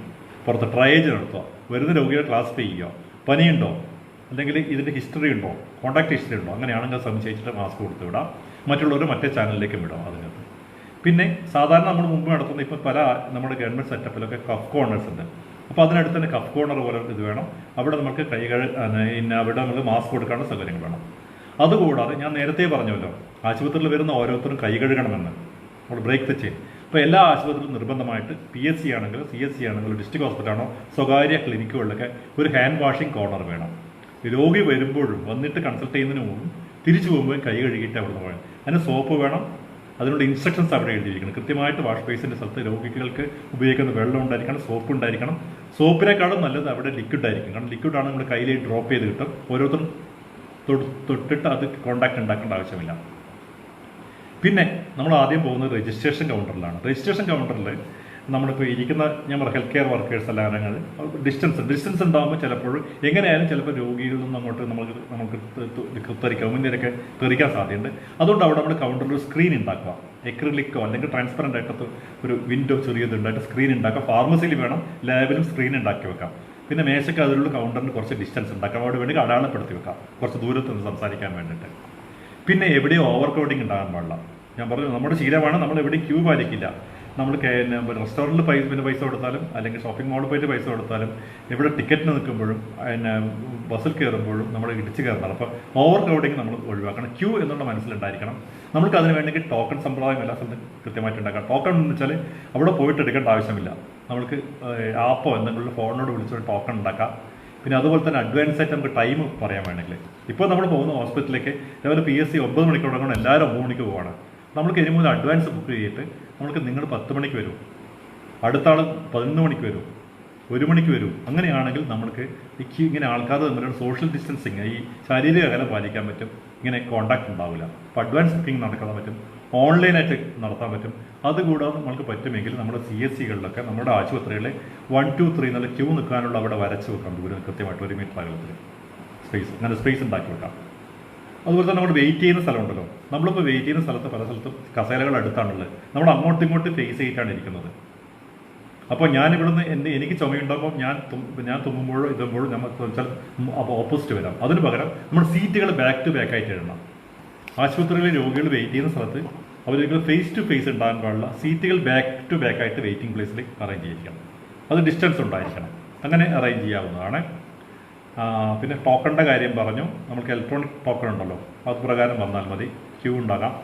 പിന്നെ എല്ലാ ഹെൽത്ത് കെയർ വർക്കേഴ്സിലും, അറ്റൻഡേഴ്സ് ആയാലും നഴ്സായാലും ഫാർമസി ആയാലും ആവശ്യമുള്ള PPE ലഭ്യമാക്കണം. ഗ്ലൗസോ മാസ്ക് ബാക്കിയുള്ള സാനിറ്റൈസർ ആവശ്യമുള്ള സ്ഥലത്ത് മാത്രമേ N95 പറയുന്നുള്ളൂ. ഈ പുറത്ത് ഭാഗത്തുനിന്ന് N95 ആവശ്യമുള്ള ആവശ്യമുള്ളത് അതേ ഹെൽത്ത് കെയർ വർക്കേഴ്സിനെ ആകെ അവർക്ക് ട്യൂബ് ചെയ്യുന്നു അല്ലെങ്കിൽ ഇൻറ്റുബേഷൻ ചെയ്യുന്നത് ട്രക്കിയോസ്റ്റമി ചെയ്യുന്ന സ്ഥലത്ത് മാത്രമേ, അല്ലെങ്കിൽ സ്രവങ്ങൾ എടുക്കുന്ന സ്ഥലത്ത് മാത്രമേ ആവശ്യമുള്ളൂ. പിന്നെ നമ്മുടെ ചെയ്യേണ്ടത് നമ്മുടെ ആശുപത്രിയിലെ ജീവനക്കാർ നമ്മുടെ ഡിസിൻഫെക്റ്റ് ചെയ്യാനുള്ള എല്ലാ സർഫസുകളും മിനിമം ഓരോ ഷിഫ്റ്റിന് ശേഷം അല്ലെങ്കിൽ രാവിലെയും വൈകുന്നേരം ഒരു 8 മണിക്കൂർ വിട്ടുണ്ടെങ്കിൽ നിലം സർഫസ് നമ്മൾ ബ്ലീച്ചിട്ടോ അല്ലെങ്കിൽ ഫീനോളിട്ട് തുടക്കണം. എല്ലാ സർഫസുകളും മേശ തുടക്കണം, കസേല തുടക്കണം, എക്സാമിനേഷൻ ടേബിൾ എല്ലാ സർഫസുകളും തുടക്കണം. അതുകൂടെ കൺസൾട്ടേഷൻ റൂമിൽ പരിശോധന മുറിയിൽ ഡോക്ടർമാർക്ക് ചെയ്യാവുന്നത് കൺസൾട്ടേഷൻ റൂമിൽ നമ്മൾ വിൻഡോസ് തുറന്നു വെക്കുന്നതായിരിക്കും നല്ലത്, കാറ്റും വെളിച്ചും കടന്നു വരാൻ വേണ്ടി. ഇപ്പോൾ എക്സോസ്റ്റ് ഫാൻ ഇല്ലെങ്കിൽ ഒരു എക്സോസ്റ്റ് ഫാൻ ഫിറ്റ് ചെയ്യാം. അതുപോലെ കർട്ടൻസുകൾ ആവശ്യമില്ല, കാരണം കർട്ടൻസിലൊക്കെ ചിലപ്പോൾ വൈറസ് പോയിട്ട് അവിടെ സ്റ്റിക്ക് ചെയ്യാം. അതുകൊണ്ട് പറ്റുന്ന തുണിയുടെ കർട്ടൻസ് ഒഴിവാക്കുക. വേറെ ഒന്ന് ലോകാരോഗ്യ സംഘടന പറഞ്ഞിരുന്നത് നമ്മുടെ അപ്പോൾസ്റ്ററീസ് ഉണ്ടല്ലോ, അതുപോലെ നിലത്തുള്ള കാർപ്പറ്റുകൾ, തുണിയുടെ കാർപ്പറ്റുകൾ ആവശ്യമില്ല. നമുക്ക് നിലം വൃത്തിയാക്കിക്കൊണ്ടിരിക്കണമല്ലോ, അതുകൊണ്ട് നിലത്ത് കാർപ്പറ്റ് ഇടാതിരിക്കുക. തുണിയുടെ പ്രത്യേക റഗ്ഗുകൾ, അപ്പോൾസ്റ്ററികൾ ഒഴിവാക്കുക സീറ്റിങ്ങിലുള്ള. അതിന് നമ്മൾ പ്ലാസ്റ്റിക്കോ അല്ലെങ്കിൽ ഇതെല്ലാം തുടക്കാവുന്ന സാധനങ്ങളിടാം, അത് ഉപയോഗിക്കാവുന്നതാണ്. പിന്നെ എല്ലാ ഹോസ്പിറ്റലും OPL IPAലും നമ്മൾ ഗവൺമെൻറ് പറഞ്ഞിട്ടുള്ള വേസ്റ്റ് മാനേജ്മെൻറ്റ് റൂൾ അനുസരിച്ച് കളർ കോഡ് അനുസരിച്ചുള്ള വേസ്റ്റ് മാനേജ്മെൻറ്റ് ചെയ്യേണ്ട ആവശ്യമുണ്ട്, നമ്മൾ ചെയ്യേണ്ട ആവശ്യമുണ്ട്. പിന്നെ ചെയ്യാവുന്ന കാര്യം ഒന്ന് പറ്റുമെങ്കിൽ ചെയ്യാവുന്നത്, നമ്മുടെ ആൾക്കാർ രോഗികൾ അങ്ങോട്ട് പോകുന്ന കാണിച്ചവർ തിരിച്ചു വരുന്നു, അങ്ങനെ മുഖാമുഖം വരാതെ നമുക്ക് ഹോസ്പിറ്റലിൻ്റെ എൻട്രൻസ് ഒരു വഴിയാക്കാം, എക്സിറ്റ് വേറെ വഴിയാക്കാം. ആൾക്കാർ വന്നവർ വേറെ വഴിക്ക് കൂടെ പോവാം, അത് നല്ലതാണ്. മുഖത്തോട് മുഖം വരാതിരിക്കാൻ ശ്രദ്ധിക്കും. കോവിഡ് മാത്രമല്ല റെസ്പിറേറ്ററി ട്രാക്ട് ഇൻഫെക്ഷനൊക്കെ ആവശ്യമുണ്ട്. വേറും തിരക്ക് കൂട്ടാൻ നമ്മുടെ കേരളത്തിൽ ഇപ്പോൾ അത് ചെയ്ത് OP ടൈം വൈകുന്നേരം വരെ ആക്കിയാണ്. കൂടുതൽ സമയം ആക്കിയിട്ടുണ്ടെങ്കിൽ അപ്പോൾ തിരക്ക് കുറയും ആൾക്കാരുടെ. പിന്നെ കിടക്കുന്നത് ആവശ്യമുള്ളവർ മാത്രം, എസെൻഷ്യലായിട്ട് ആശുപത്രി കിടത്തി ചികിത്സ പറ്റുന്ന ഒഴിവാക്കുക. ആവശ്യമുള്ളവർ മാത്രം കിടത്തിയാൽ മതി. എസെൻഷ്യൽ ആയിട്ടുള്ള IP ഉണ്ടാക്കുക. IP കിടത്തുമ്പോൾ ഒരാൾ കൂടെ നിൽക്കാൻ ഒരാളെ മാത്രം മതി, എല്ലാവരും പോയിട്ട് കൂടെ നിൽക്കേണ്ട ആവശ്യമില്ല. അത് ഹോസ്പിറ്റൽ അല്ലെങ്കിൽ IP ആശുപത്രി അധികം ശ്രദ്ധിക്കേണ്ട കാര്യമുണ്ട്. എന്തുകൊണ്ടാണ് കൂടെ ആൾ നിൽക്കേണ്ട വരുന്നത്? ഓരോ മരുന്ന് പുറത്തുനിന്ന് വാങ്ങണം, അല്ലെങ്കിൽ രക്തം അവിടെ കൊണ്ടുപോകണം, അതിൻ്റെ റിസൾട്ട് ടെസ്റ്റ് ചെയ്യണം. അതിന് പകരം ഹോസ്പിറ്റലിൽ തന്നെ എല്ലാ സൗകര്യവും ഉണ്ടാക്കുക, മരുന്നുകളെല്ലാം കിട്ടണം. അല്ലെങ്കിൽ അവർ തന്നെ വേണമെങ്കിൽ ഓൺലൈനായിട്ട് റിസൾട്ട്, ലാബിൽ ടെസ്റ്റ് ചെയ്ത റിസൾട്ട് ഉണ്ടാക്കുക, അതൊക്കെ വാങ്ങിക്കാം. മരുന്ന് ഒന്നിച്ച് കൊണ്ടുവരാൻ പറ്റും, ഹോസ്പിറ്റലിൽ എത്തിക്കാൻ പറ്റും. പിന്നെ എന്തുകൊണ്ടാണ് ആൾക്കാർ പോകുന്ന വിവരം കിട്ടില്ല. പ്രത്യേകിച്ച് സർക്കാർ ആശുപത്രിയിൽ നമുക്ക് ചെയ്യാവുന്ന PRO ഉണ്ടാകാം. ഒരു രോഗിയെ അഡ്മിറ്റ് ചെയ്താൽ നമുക്ക് വേണമെങ്കിൽ അതിൽ പുറത്തു പോയി സംസാരിക്കുന്ന ഇന്റർകോം സംവിധാനങ്ങൾ, രോഗിയായിട്ട് സംവേദിക്കാനുള്ള സംവിധാനങ്ങൾ ഉണ്ടായിരിക്കണം, വിവരങ്ങൾ ഉണ്ടാക്കണം. വേറെ ഒന്നും നമുക്ക് ചെയ്യാവുന്ന കാര്യങ്ങൾ പറ്റുമെങ്കിൽ നമ്മൾ വൈഫൈ ഉണ്ടായാലും എല്ലാം നമ്മുടെ കിടത്ത ചികിത്സാ ആശുപത്രികളിലും ഫ്രീ വൈഫൈ രോഗികൾക്ക് ഉണ്ടാവുകയാണെങ്കിൽ അവർക്ക് വീട്ടിലേക്ക് വെച്ചിട്ട് എല്ലാവരുടെ കയ്യിലും മിക്കവാറും കയ്യിലും മൊബൈൽ ഫോണുണ്ട്, വാട്സാപ്പുണ്ട്. ബന്ധുക്കളായിട്ട് അവർക്ക് ഇങ്ങോട്ടും അങ്ങോട്ടും വിവരങ്ങൾ അറിയാൻ പറ്റും. അങ്ങനെയുണ്ടോ, അത് നല്ലതാണെന്ന് എനിക്ക് തോന്നുന്നുണ്ട്. പിന്നെ ഇപ്പോൾ നമ്മൾ ചെയ്യുന്നത് നല്ല ശീലങ്ങൾ, പിന്നെ ആശുപത്രിയിൽ ഡോക്ടേഴ്സ് ചെയ്യേണ്ട കാര്യങ്ങൾ ഇപ്പോൾ നമ്മൾ റിവ്യൂ ആവശ്യത്തിന് മാത്രം ചെയ്താൽ മതി. 1-2 ആഴ്ചത്തേക്ക് ആവശ്യമുള്ള പകർച്ചവ്യാധികൾ മരുന്നുകൾ കൊടുക്കുക, എന്തെങ്കിലും വിളിച്ച് പറഞ്ഞിട്ട് കണ്ടാൽ മതി എന്ന് പറയാം. ആവശ്യമുള്ളവർ റിവ്യൂ ചെയ്യണം, അത് ഞാൻ പറയുന്നില്ല, വേണ്ടാണ്. അതുപോലെ NCD ആണെങ്കിൽ 1 മാസത്തേക്ക് 2 മാസത്തേക്ക് മരുന്നുകൾ കൃത്യമായിട്ട് കൊടുക്കുക. ഹോസ്പിറ്റലിൽ വരുന്ന രോഗികളുടെ അവരുടെ ഫ്രീക്വൻസി കുറയ്ക്കാനുള്ള ശ്രമങ്ങൾ ഉണ്ടായിരിക്കണം എന്നാണ് പറയുന്നത്. പിന്നെ പറയാനുള്ളത്, നല്ല ശീലങ്ങൾ നമ്മൾ ഉണ്ടാക്കേണ്ടത് ശിക്ഷയിലൂടെയല്ല, പോലീസിലൂടെ അടി കൂടിയിട്ടോ അടി വാങ്ങിയിട്ടോ മറ്റേയല്ല. നമ്മൾ നല്ല ശീലങ്ങൾ അവരെ പ്രോത്സാഹിപ്പിക്കുക, അതിനെ പ്രൊമോട്ട് ചെയ്യാൻ വേണ്ടി രോഗികൾക്കും അല്ലെങ്കിൽ കൂട്ടിരിപ്പുകാർക്കൊക്കെ പ്രോത്സാഹനങ്ങൾ കൊടുക്കുക, ഇൻസെൻറ്റീവ്സ് കൊടുക്കുക, ഇതൊക്കെ ചെയ്യേണ്ടതുണ്ട്. പിന്നെ കാര്യമായിട്ടൊന്ന് ചെയ്യാനുള്ളത്, നിങ്ങളിൽ പലയാരും കേൾക്കുന്നവർ ഇതിൽ പഞ്ചായത്ത് ബന്ധപ്പെട്ട LST ആയിട്ട് ബന്ധപ്പെട്ടവർ NRH ബന്ധപ്പെട്ടവരുണ്ടാവും. ഇപ്പോൾ വളരെ വർക്കിലോട് കൂടിയിരിക്കുക. നമ്മൾക്കറിയാം 2-3 മാസമായിട്ട് കേരളത്തിലെ ആരോഗ്യ പ്രവർത്തകർ വളരെ അത്രമാത്രം പണിയെടുക്കുന്നുണ്ട്. അപ്പോൾ ഇനി കൂടുതൽ ഇത് കഴിഞ്ഞാൽ എനിക്ക് തോന്നുന്നു ലോക്ക്ഡൗൺ കഴിഞ്ഞാൽ ഒരു കോമ്പൻസേറ്ററി ആയിട്ട് ചിലപ്പോൾ പുറത്തു വരുന്ന രോഗത്തിന്. അപ്പോൾ ചിലപ്പോൾ വർക്ക് ഫോഴ്സ് കൂടുതൽ വേണ്ടിയിട്ട് നമുക്ക് ഫീൽഡിലും ആവശ്യമുണ്ട്. ഇതിന് സർവൈലൻസ്, ക്വാറന്റൈൻ നോക്കാനും ഇതിനൊക്കെ ആവശ്യം, കോൺടാക്ട് ട്രേസിംഗ് ഉണ്ടാവും. അതുപോലെ തന്നെ ബാക്കിയുള്ള പ്രവർത്തനങ്ങൾ നടത്താനുണ്ട്. ആശുപത്രിയിൽ ആവശ്യമുള്ളതിൽ നഴ്സുമാരെയും ഡോക്ടർമാരും മറ്റു ജീവനക്കാരെയും ചിലപ്പോൾ നമ്മൾ കോൺട്രാക്റ്റ് എടുക്കാൻ പറ്റും. അല്ലെങ്കിൽ ട്രെയിനീസ് ആയിട്ടുള്ള മെഡിക്കൽ കോളേജ് ഹൗസ് സർജൻസ് അല്ലെങ്കിൽ നഴ്സിംഗ് കോളേജ് ട്രെയിനീസിനൊക്കെ നമ്മൾ പ്രാദേശികമായിട്ട് ഫാർമസിസ്റ്റുകളെ സംഘടിപ്പിക്കാൻ നോക്കും. അത് കഴിഞ്ഞവരെ, കോഴ്സ് കഴിഞ്ഞവരെ വേണമെങ്കിൽ റിട്ടയർ ചെയ്തവരെ നമ്മൾ വളണ്ടിയേഴ്സ് എടുത്തിട്ട് കൂടുതൽ വർക്ക് ഫോഴ്സ് കൂടുതൽ വേണ്ടി വരും ഇത് ഡീൽ ചെയ്യേണ്ടെങ്കിൽ എന്നാണ് എനിക്ക് തോന്നാനുള്ളത്. പിന്നെ വേറൊരു കാര്യം ചെയ്യാനുള്ളത്, നമ്മളിപ്പോൾ സെൻട്രലൈസ് ചെയ്തിട്ടാണ് നമ്മളുടെ ചികിത്സകളൊക്കെ നടക്കുന്നത്. ഇപ്പോൾ PSC ആണെങ്കിൽ ആ PSCയിൽ മാത്രമേ ചികിത്സ ഉണ്ടാവുള്ളൂ, പ്രാഥമിക ആരോഗ്യ കേന്ദ്രത്തിൽ. അത് മിക്കവാറും ഒരു 6-7 കിലോമീറ്റർ അതുകൊണ്ട് പെരിഫറിയിൽ നിന്ന് ആൾ വരേണ്ടി വരും. അതിന് പകരം പകർച്ചവ്യാധി നമ്മളെ മൺസൂണൊക്കെ വരുമ്പോൾ നമുക്ക് വേണമെങ്കിൽ സബ് സെൻ്ററിലൊക്കെ OP നടത്താൻ പറ്റുമോ നോക്കുക. അതിനൊക്കെ ഇങ്ങനത്തൊക്കെയുള്ള ആൾക്കാർ കൂടുതൽ മാൻ പവേഴ്സ് ആവശ്യമുണ്ട്. നമുക്ക് ഫീവർ ക്ലിനിക്ക് അതുപോലത്തെ കാര്യങ്ങളൊക്കെ ആൾക്കാർ കൂടുതൽ സെൻറ്ററിലേക്ക് ഒന്നിച്ച് വരുന്നവർ രോഗങ്ങൾ പകരുന്നതായിട്ടാണ് കാണുന്നത്. അത് കുറക്കാനുള്ള മാർഗ്ഗങ്ങൾ നോക്കേണ്ടി വരും. പിന്നെ പറയാനുള്ളത് ഞാൻ പറഞ്ഞല്ലോ, നോൺ കോവിഡിൻ്റെ എസെൻഷ്യൽ ആയിട്ടുള്ള കെയേഴ്സ് ഉണ്ട്. അതിലേക്ക് ഒരു ഒരു ഒരു ഓട്ടപ്രദർശനം ഒന്ന് പറഞ്ഞുകൊണ്ട് പോകാം. ഇനി എത്ര സമയമുണ്ടെന്ന് എനിക്കറിയില്ല. നോൺ കോവിഡിൽ എന്തൊക്കെ ശ്രദ്ധിക്കേണ്ട, എസെൻഷ്യൽ കെയർ കൊടുക്കേണ്ട കാര്യങ്ങൾ ഗവൺമെൻറ് ലിസ്റ്റ് ചെയ്തിട്ടുണ്ട്. അത് ഒന്ന് പറയാനുള്ളത്, ഇതിന് ശേഷം ഈ കോവിഡിൻ്റെ ഈ ലോക്ക്ഡൗണിന് ശേഷം നമ്മൾ മിക്കവാറും എല്ലാവരും സാമ്പത്തികമായിട്ട് വളരെ വേഴ്സ് അവസ്ഥയിലായിരിക്കും പോകുന്നത്. APL BPL എന്നുള്ള വേർതിരിവില്ലാതെ നമ്മുടെ സർക്കാരുകൾ നമ്മൾ ചെയ്യേണ്ടത് പറ്റുവാണെങ്കിൽ എല്ലാവർക്കും യൂണിവേഴ്സലായിട്ട് സൗജന്യ മരുന്നുകളും ചികിത്സകളും കൊടുക്കുക എന്നുള്ളതാണ് ചാർജുകൾ. മിക്കവാറും ചെയ്യാവുന്നൊരു കാര്യം. ലോകത്തെല്ലാ സ്ഥലത്തും ഈ ഒരു ഇതിലാണ് പോകുന്നത്. നമ്മൾ റേഷൻ പോലെ എല്ലാവർക്കും കൊടുക്കുന്ന പോലെ ചികിത്സ എല്ലാവർക്കും സൗജന്യമായി കിട്ടാനുള്ള ഒരു അല്ലെങ്കിൽ നമ്മുടെ ഭാഗത്ത് ഒരു ഡിമാൻഡ് ഉണ്ടാണ്. കേരള ശാസ്ത്ര സാഹിത്യ പരിഷത്തിൻ്റെ ഭാഗത്തു നിന്ന് ചാർജ് ഈടാക്കാൻ പാടില്ല, യൂസേഴ്സ് ഫീ എന്നവർ ഉണ്ടാകാൻ പാടില്ല. അപ്പോൾ ആദ്യമായിട്ട് ചെയ്യേണ്ടത് കുട്ടികളുടെ കാര്യം നോക്കിയാൽ കുട്ടികൾക്ക് ആദ്യമായിട്ട് വേണ്ടത് പിന്നെ ഇമ്മ്യൂണൈസേഷനാണ്. ഈ കോവിഡ് വന്നതോട് കൂടിയിട്ട് ഈ ഭയം കൊണ്ട് ആശുപത്രി പോകാത്തതുകൊണ്ട് ബാക്കി ആരോഗ്യ പ്രവർത്തകരിലൊക്കെ തിരക്കിലായതുകൊണ്ട് ഫീൽഡ് വർക്കേഴ്സൊക്കെ കുറച്ച് അതിൻ്റെ അകത്ത് നമുക്ക് കുറച്ച് ലാഗിങ് വന്നിട്ടുണ്ട്. ഇപ്പോൾ വീണ്ടെടുക്കാൻ വേണ്ടി അതിന് ശ്രമങ്ങൾ നടത്തുന്നുണ്ട്. ഇപ്പോൾ എനിക്കത് പറയാനുള്ളത്, കേരള ഗവൺമെൻറ് ഇറക്കിയ ഓർഡറിൽ ഇമ്മ്യൂണൈസേഷന് വേണ്ടിയിട്ടുള്ള സ്ഥലങ്ങൾ PSC CSC ആയാലും കോവിഡ് പേഷ്യൻസ് അല്ലെങ്കിൽ ഇൻഫെക്ഷൻസ് ആയിട്ടുള്ള അല്ലാത്ത ഏരിയയിലൂടെ മിക്സ് ചെയ്യാതെയാണ് നമ്മൾ ക്ലിനിക്ക് നടത്തണം എന്ന് പറഞ്ഞിട്ടുണ്ട്. അപ്പോൾ നമുക്ക് അങ്ങനെ ഏരിയസ് പലപ്പോഴും സ്പേസ് അവൈലബിൾ ആയിരിക്കില്ല. തിരക്കുകൊണ്ട്, ആൾക്കാരുടെ തിരക്കുകൊണ്ട് സ്പേസിൻ്റെ കൺസ്ട്രെയിൻസ് ഉണ്ട്. അപ്പോൾ നമ്മൾ ചെയ്യാവുന്ന എൻ്റെ ഒരു സജഷൻസ് പറയാവുന്നത്, നമ്മൾ ഇമ്മ്യൂണൈസേഷൻസിന് ഒരു കൊല്ലത്തേക്ക് നമുക്ക് അടുത്ത സെഷൻസൊക്കെ നമുക്ക് ആശുപത്രിയിൽ മാറിയിട്ട് രോഗികൾ വരാത്ത സബ് സെൻറ്റർ തരത്തിലാക്കിക്കൂടെ? വീട്ടിനടുത്ത സബ് സെൻറ്ററിൽ, അംഗൻവാടികളിൽ, അല്ല അടുത്തുള്ള വായനശാലകളിലൊക്കെ നമുക്ക് നടത്താം. ഒരു വാർഡ് തരത്തിലുള്ള അമ്മമാരുടെ ലിസ്റ്റ് ഉണ്ടാവും. നമ്മുടെ ആശമാരുടെ കയ്യിൽ ജയിപ്പിച്ചമാരുടെ ലിസ്റ്റ് ഉണ്ടാവും. അവർ നമ്മൾ മുൻകൂട്ടി അറിയിക്കുക, നിങ്ങൾ ഇന്ന ദിവസമുണ്ട്, ഫിക്സഡ് ഡേ ഓരോ മാസം വെച്ചിട്ട് നമുക്ക് ഇന്ന തീയതി വെക്കാം. ആശമാരുടെ കയ്യിൽ ലിസ്റ്റ് ഉണ്ട്, ടൈമും കൊടുക്കാം. നേരത്തെ പറഞ്ഞോളൂ, എല്ലാവരും രാവിലെ വരണമെന്നില്ല, രാവിലെ 9 തൊട്ട് 4 മണി വരെ. അപ്പോൾ 10 പേർക്ക് ചില ആൾ കൂടാതെ 1 മണിക്കൂർ, 10 തൊട്ട് 11 വരെ. അടുത്ത 10 പേർക്ക് 11 തൊട്ട് 12 മണി വരെ. അങ്ങനെയാണ് കൃത്യമായിട്ട് നമുക്ക് അവരെ ട്രാക്ക് ചെയ്യാൻ പറ്റും. ഇമ്മ്യൂണൈസേഷൻ ക്ലിനിക്ക് അങ്ങനെ നടത്താത്തിരിക്കും. ബാക്കിയുള്ള രോഗങ്ങൾക്ക് ചികിത്സിക്കാൻ നടത്തുന്ന ഇമ്മ്യൂണൈസേഷൻ ക്ലിനിക്ക് കൊടുക്കുകയാണെങ്കിൽ നമ്മുടെ അമ്മമാരും കുട്ടികൾക്ക് ധൈര്യത്തോടെ വരാം. പക്ഷേ ഒരു കുട്ടിയുടെ കൂടെ ഒരു അമ്മ അല്ലെങ്കിൽ ഒരാൾ മാത്രമേ ബൈസ്റ്റാൻഡേഴ്സ് പാടുള്ളൂ എന്ന് നിഷ്കർഷിക്കണം. പക്ഷേ ഈ ഇമ്മ്യൂണൈസേഷൻ ക്ലിനിക്കിന് പുറത്തും നിങ്ങൾ കൈ കഴുകാനുള്ള സൗകര്യം ഉണ്ടായിരിക്കണം. ഇമ്മ്യൂണൈസേഷൻ കൊടുത്തതിന് ശേഷം അമ്മ കൊടുക്കുന്നതിന് മുമ്പ്, കൊടുത്തതിന് ശേഷം തിരിച്ചു പോകുമ്പോൾ കൈ കഴുകണം. പിന്നെ ആരോഗ്യ പ്രവർത്തകർക്ക് കൈ കഴുകാൻ ചിലപ്പോൾ പറ്റില്ലെങ്കിൽ നമുക്ക് ഹാൻഡ് സാനിറ്റൈസർ ആവശ്യം സ്റ്റോക്ക് ചെയ്യണം. ഓരോ കുട്ടിക്കും നമ്മൾ കുത്തിവയ്പ്പ് നൽകുന്നതിന് മുമ്പും ശേഷവും നമ്മൾ ഹാൻഡ് സാനിറ്റൈസർ കൊണ്ട് കൈ തുടക്കണം. അങ്ങനെ ഉണ്ടായിരിക്കണം. അവിടെ ക്യൂ ഒരിക്കലും ഉണ്ടാകാൻ പാടില്ല. 1 മണിക്കൂർ നമുക്ക് എത്രയാണോ പറ്റുന്നത്, അല്ല അരമണിക്കൂറിൽ 5 പേര്, അത്ര ആൾക്ക് നമ്മൾ ടൈം കൊടുത്തിട്ട് അങ്ങനെ നമുക്ക് ഇമ്മ്യൂണൈസേഷൻ സെഷൻസ് വളരെ പ്രാദേശികമായിട്ട് നടന്നു വരുന്ന ദൂരത്തിൽ, നമ്മൾ വെഹിക്കിളോ ഒന്നും വേണ്ട, നടന്നു വരുന്ന ദൂരത്തിൽ 10-15 മിനിറ്റ് ഉള്ളിൽ നടത്താവുന്ന വിധത്തിൽ കേരളത്തിൽ അറേഞ്ച് ചെയ്യാൻ പറ്റും എന്നാണ് എനിക്ക് തോന്നുന്നത്.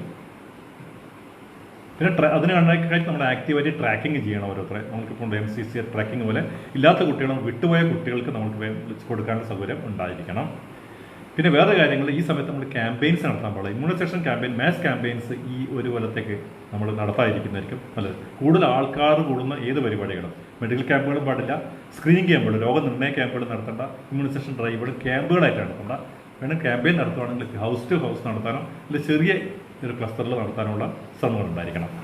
അതുപോലെ തന്നെ ഇതിൻ്റെ ഇമ്പാക്റ്റായിട്ട് പറയുന്നത്, നമ്മൾക്ക് ഭക്ഷ്യക്ഷമം എല്ലാ സ്ഥലത്തും ഉണ്ടാകുന്ന പറയുന്നത്.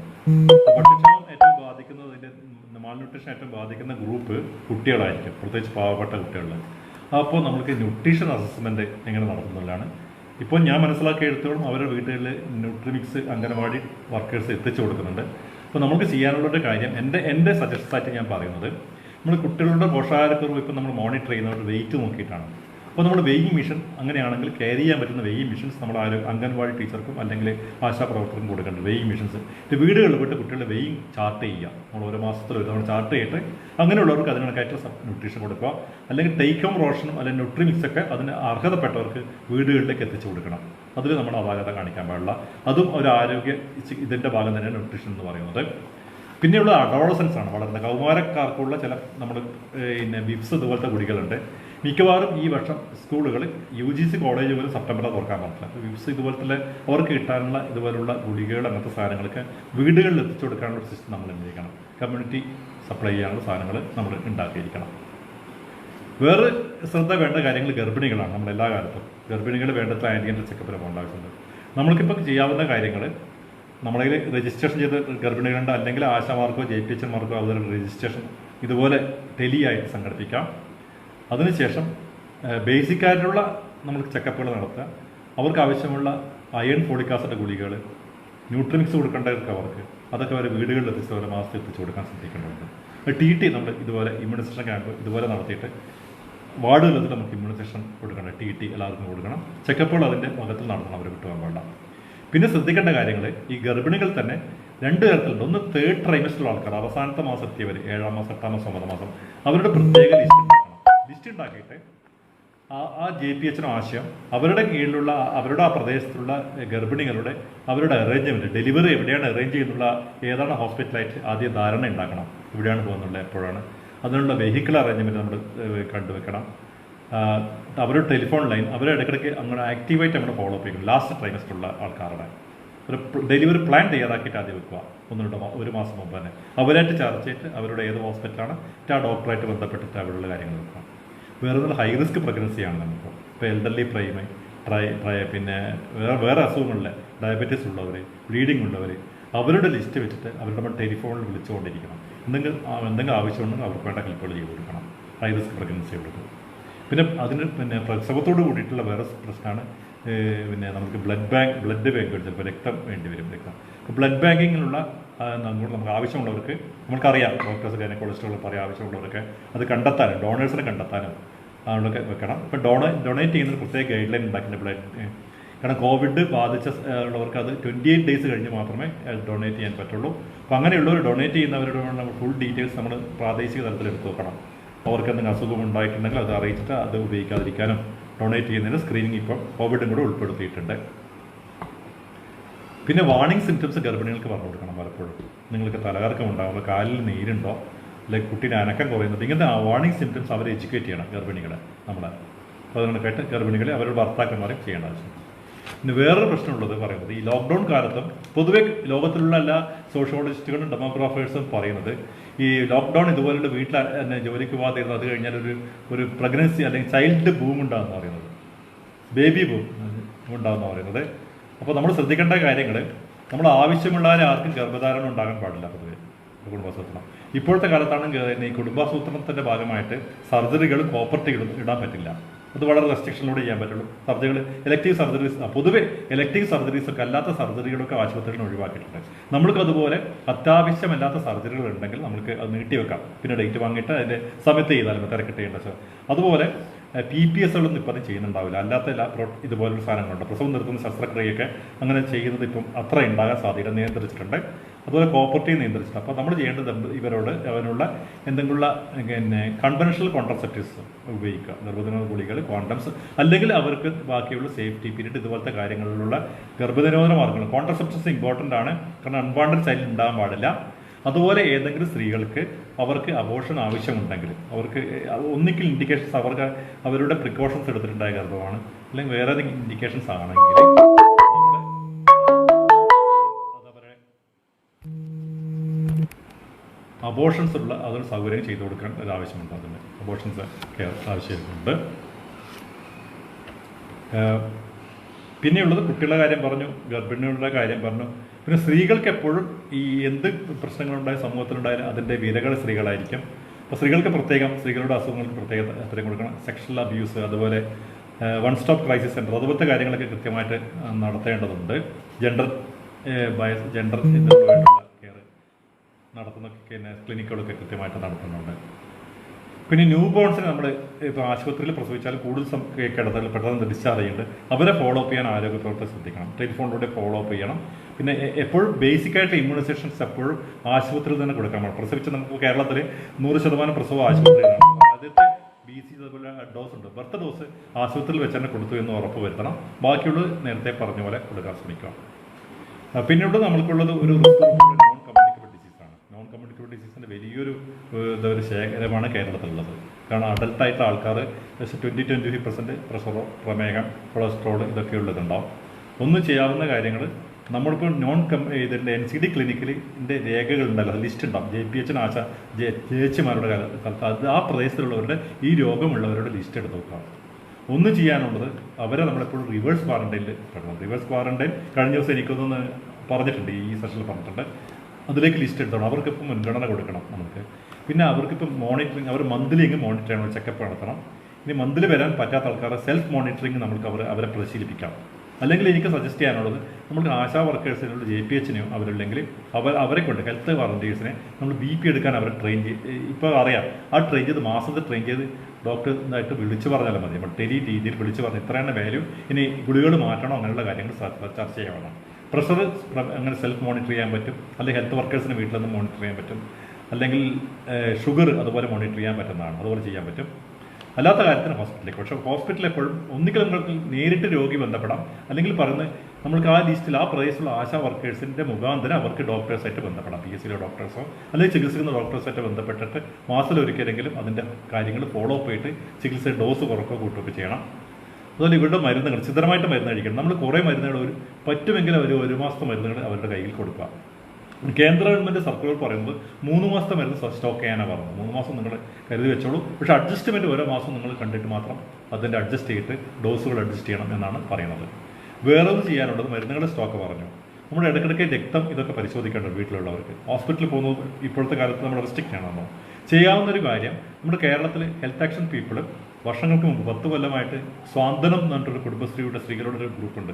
വീടുകളിൽ പോയിട്ട് രക്തം ഇതൊക്കെ ലാബൊക്കെ പരിശോധിച്ച് നിങ്ങൾക്ക് റിസൾട്ട് തരുന്നത്. അപ്പോൾ അതുപോലെ തന്നെ നമ്മൾക്കൊരു ഗ്രൂപ്പ് നമുക്ക് ഈ തരത്തിൽ ഉണ്ടാക്കാൻ പറ്റും. വേണമെങ്കിൽ വീടുകളിൽ പോയിട്ട് രക്തം ലാബ് ടെസ്റ്റ് ചെയ്തിട്ട് എൻ്റെ റിസൾട്ട് പറയുന്നത്. അല്ലെങ്കിൽ വേറൊന്നും ചെയ്യാൻ പറ്റുന്ന കാര്യങ്ങൾ ബൈക്ക് ആംബുലൻസ് ആണ്. ബൈക്ക് ആംബുലൻസ് എന്ന് ഉദ്ദേശിക്കുന്നത് ലാബറട്ടറി ടെക്നീഷ്യൻസ് വീട്ടിൽ പോയിട്ട് അവർ ബ്ലഡ് അല്ലെങ്കിൽ സാമ്പിൾസ് കളക്ട് ചെയ്തിട്ട് ലാബ് കൊണ്ടുപോയിട്ട് വിവരം നിങ്ങൾക്ക് ഓൺലൈനിൽ അയച്ചു തരും. അപ്പോൾ ഓരോ രോഗിയോടും ആശുപത്രി പോകേണ്ട ആവശ്യമില്ല. രക്തപരിശോധന ചെയ്യേണ്ട ആൾ ബാക്കിയൊക്കെ ഇവർ ഈ ബൈക്കിൽ വന്നിട്ട് ടെക്നീഷ്യൻസ് വന്നിട്ട് ആവശ്യമുള്ള സാമ്പിൾ കളക്ട് ചെയ്തിട്ട് റിസൾട്ട് ഉണ്ടാക്കും. അത് നമ്മൾ കൂടുതൽ പ്രചരിപ്പിക്കാം. കൂടുതൽ രോഗികളും കൂടെയുള്ളവർ ആശുപത്രിയിൽ പോകേണ്ട ആവശ്യമില്ല. പിന്നെ എനിക്ക് പറയാനുള്ളത്, ഞാൻ പിന്നെ സ്ത്രീകളുടെ കാര്യം പറഞ്ഞു. കേരളത്തിലെ ലോകത്തിൽ തന്നെ കണക്ക് നോക്കിയാൽ കേരളത്തിൽ തന്നെ എനിക്ക് ഡോക്ടർമാരിൽ ഇപ്പോൾ സ്ത്രീകളാണ് കൂടുതലുള്ളത്. കേരളത്തിലെ വർക്കേഴ്സ് നോക്കിയാൽ ജൂനിയർ പബ്ലിക് ഹെൽത്ത് നഴ്സുമാർ എല്ലാം സ്ത്രീകളാണ്. അംഗനവാടി വർക്കേഴ്സ് എല്ലാം സ്ത്രീകളാണ്. ആശാപ്രവർത്തകർ സ്ത്രീകളാണ്. എനിക്ക് 70-80% ആൾക്കാർ സ്ത്രീകളാണ് ഇപ്പോൾ ഉള്ളത്. അപ്പോൾ അത് ശ്രദ്ധിക്കേണ്ട ഒരു വിഭാഗമാണ് സ്ത്രീകളുടെ ആരോഗ്യം. ഹെൽത്ത് കെയർ വർക്കേഴ്സിൽ തന്നെ കൂടുതൽ ശ്രദ്ധ വേണം സ്ത്രീകളുടെ ആരോഗ്യത്തിൻ്റെ കാര്യത്തിൽ. അതിൽ ഡിഫറൻറ്റ് ഏജ് ഗ്രൂപ്പിൽ ആളുണ്ടാവും, അതൊക്കെ ഉണ്ടാവും. പിന്നെ അതുകൂടാതെ കുറേ വളണ്ടിയേഴ്സ് ഇപ്പം നമ്മൾ ഈ കോവിഡിൻ്റെ കാലത്ത് കേരളത്തിൽ ഉണ്ടായിട്ടുണ്ട്. അതുകൂടാതെ നമ്മൾ ഓരോ വാർഡിലും വളണ്ടിയേഴ്സ് ഉണ്ട്. അവർക്ക് നമുക്ക് പ്രത്യേക ID കാർഡ് കൊടുത്തിട്ട് വേറെ ചെയ്യാനുള്ള മരുന്നുകൾ എത്തിക്കാറുണ്ട്. ചിലപ്പോൾ മരുന്നുകൾ ഗ്രാമപ്രദേശങ്ങളിൽ കിട്ടണമെന്നില്ല. നമുക്ക് ഈ വളണ്ടിയേഴ്സിനെ ഏർപ്പാടാക്കിയിട്ട് നഗരങ്ങളിൽ പോയിട്ടോ അല്ലെങ്കിൽ ഡിസ്ട്രിക്ട് സെൻറ്ററിൽ ഇങ്ങനെ കൊണ്ടുവരാനുള്ള ഇവർക്ക് ID കാർഡ് കൊടുത്തിട്ട് അതിനെ അങ്ങനെ ഒരു മെസ്സഞ്ചേഴ്സ് ആക്കി മാറ്റും. ലാബിലേക്ക് പോയിട്ട് റിസൾട്ട് കളക്ട് ചെയ്യുന്നവർ അല്ലെങ്കിൽ മരുന്നുകൾ കൊണ്ടുവരുന്നവർ, ഇങ്ങനെ മെസ്സഞ്ചേഴ്സ് ആയിട്ട് കുറേ വളണ്ടിയേഴ്സിനെ ഓരോ വാർഡ് തലത്തിലും ഉണ്ടായിരിക്കണം. ഇപ്പോഴുണ്ടാക്കിയ വളണ്ടിയേഴ്സിനെ അതിനായിട്ടുള്ള പരിശീലനം, അതിനുള്ള ട്രെയിനിങ് കൊടുത്താൽ മതി, പറഞ്ഞ് മനസ്സിലാക്കിയാൽ മതി. പിന്നെ വേറെയുള്ളൊരു റിസ്ക് ഗ്രൂപ്പ് പറയുന്നത് പ്രായമായിട്ടുള്ളവർ, കിടപ്പിലുള്ള ആയിട്ടുള്ള ആൾക്കാർ, പാലിയേറ്റീവ് കെയറിൻ്റെ ആൾക്കാരാണ്. അവരെ നമ്മൾ നിർബന്ധമായിട്ടും 2 മാസത്തിൽ 2 തവണയെങ്കിലും പോയിട്ട് വിസിറ്റ് ചെയ്യണം. ബാക്കി നമ്മൾ ഫോണിൽ ഫോളോ അപ്പ് ചെയ്യണം. ഫീൽഡ് വർക്കേഴ്സ്, അത് പാലിയേറ്റീവ് കെയർ നേഴ്സോ അല്ലെങ്കിൽ ആശാ വർക്കേഴ്സോ അവർ ചെയ്യണം, ലോക്കൽ വളണ്ടിയേഴ്സ് ചെയ്യണം. പിന്നെ ഉള്ളത് നമുക്ക് പകർച്ചവ്യാധികളാണ്. ക്രോണിക്കായിട്ട് മരുന്ന് കഴിക്കുന്ന TB പേഷ്യൻസ് ഉണ്ട്, നമ്മുടെ TB പേഷ്യൻസ് ഉണ്ട്. അപ്പോൾ ഇനി മുതൽ ഡോക്ടർ വേഡ് കുറേ ദൂരത്താണെങ്കിൽ അവർക്ക് ഡോക്ടർ വേഡിനെ വീടിനടുത്ത് നടന്നു പോകുന്ന ഒരു ഡോക്ടർ വേഡിനെ കൊടുക്കാം. മരുന്നുകൾ ഒന്നിച്ച് കൊടുക്കുക, അവിടുന്ന് മോണിറ്റർ ചെയ്യാനാണ് പറയുന്നത്. പിന്നെയുള്ള HIV രോഗികൾ, ഒരു പഞ്ചായത്തിൽ 5-6 HIV രോഗികളുണ്ടാവും.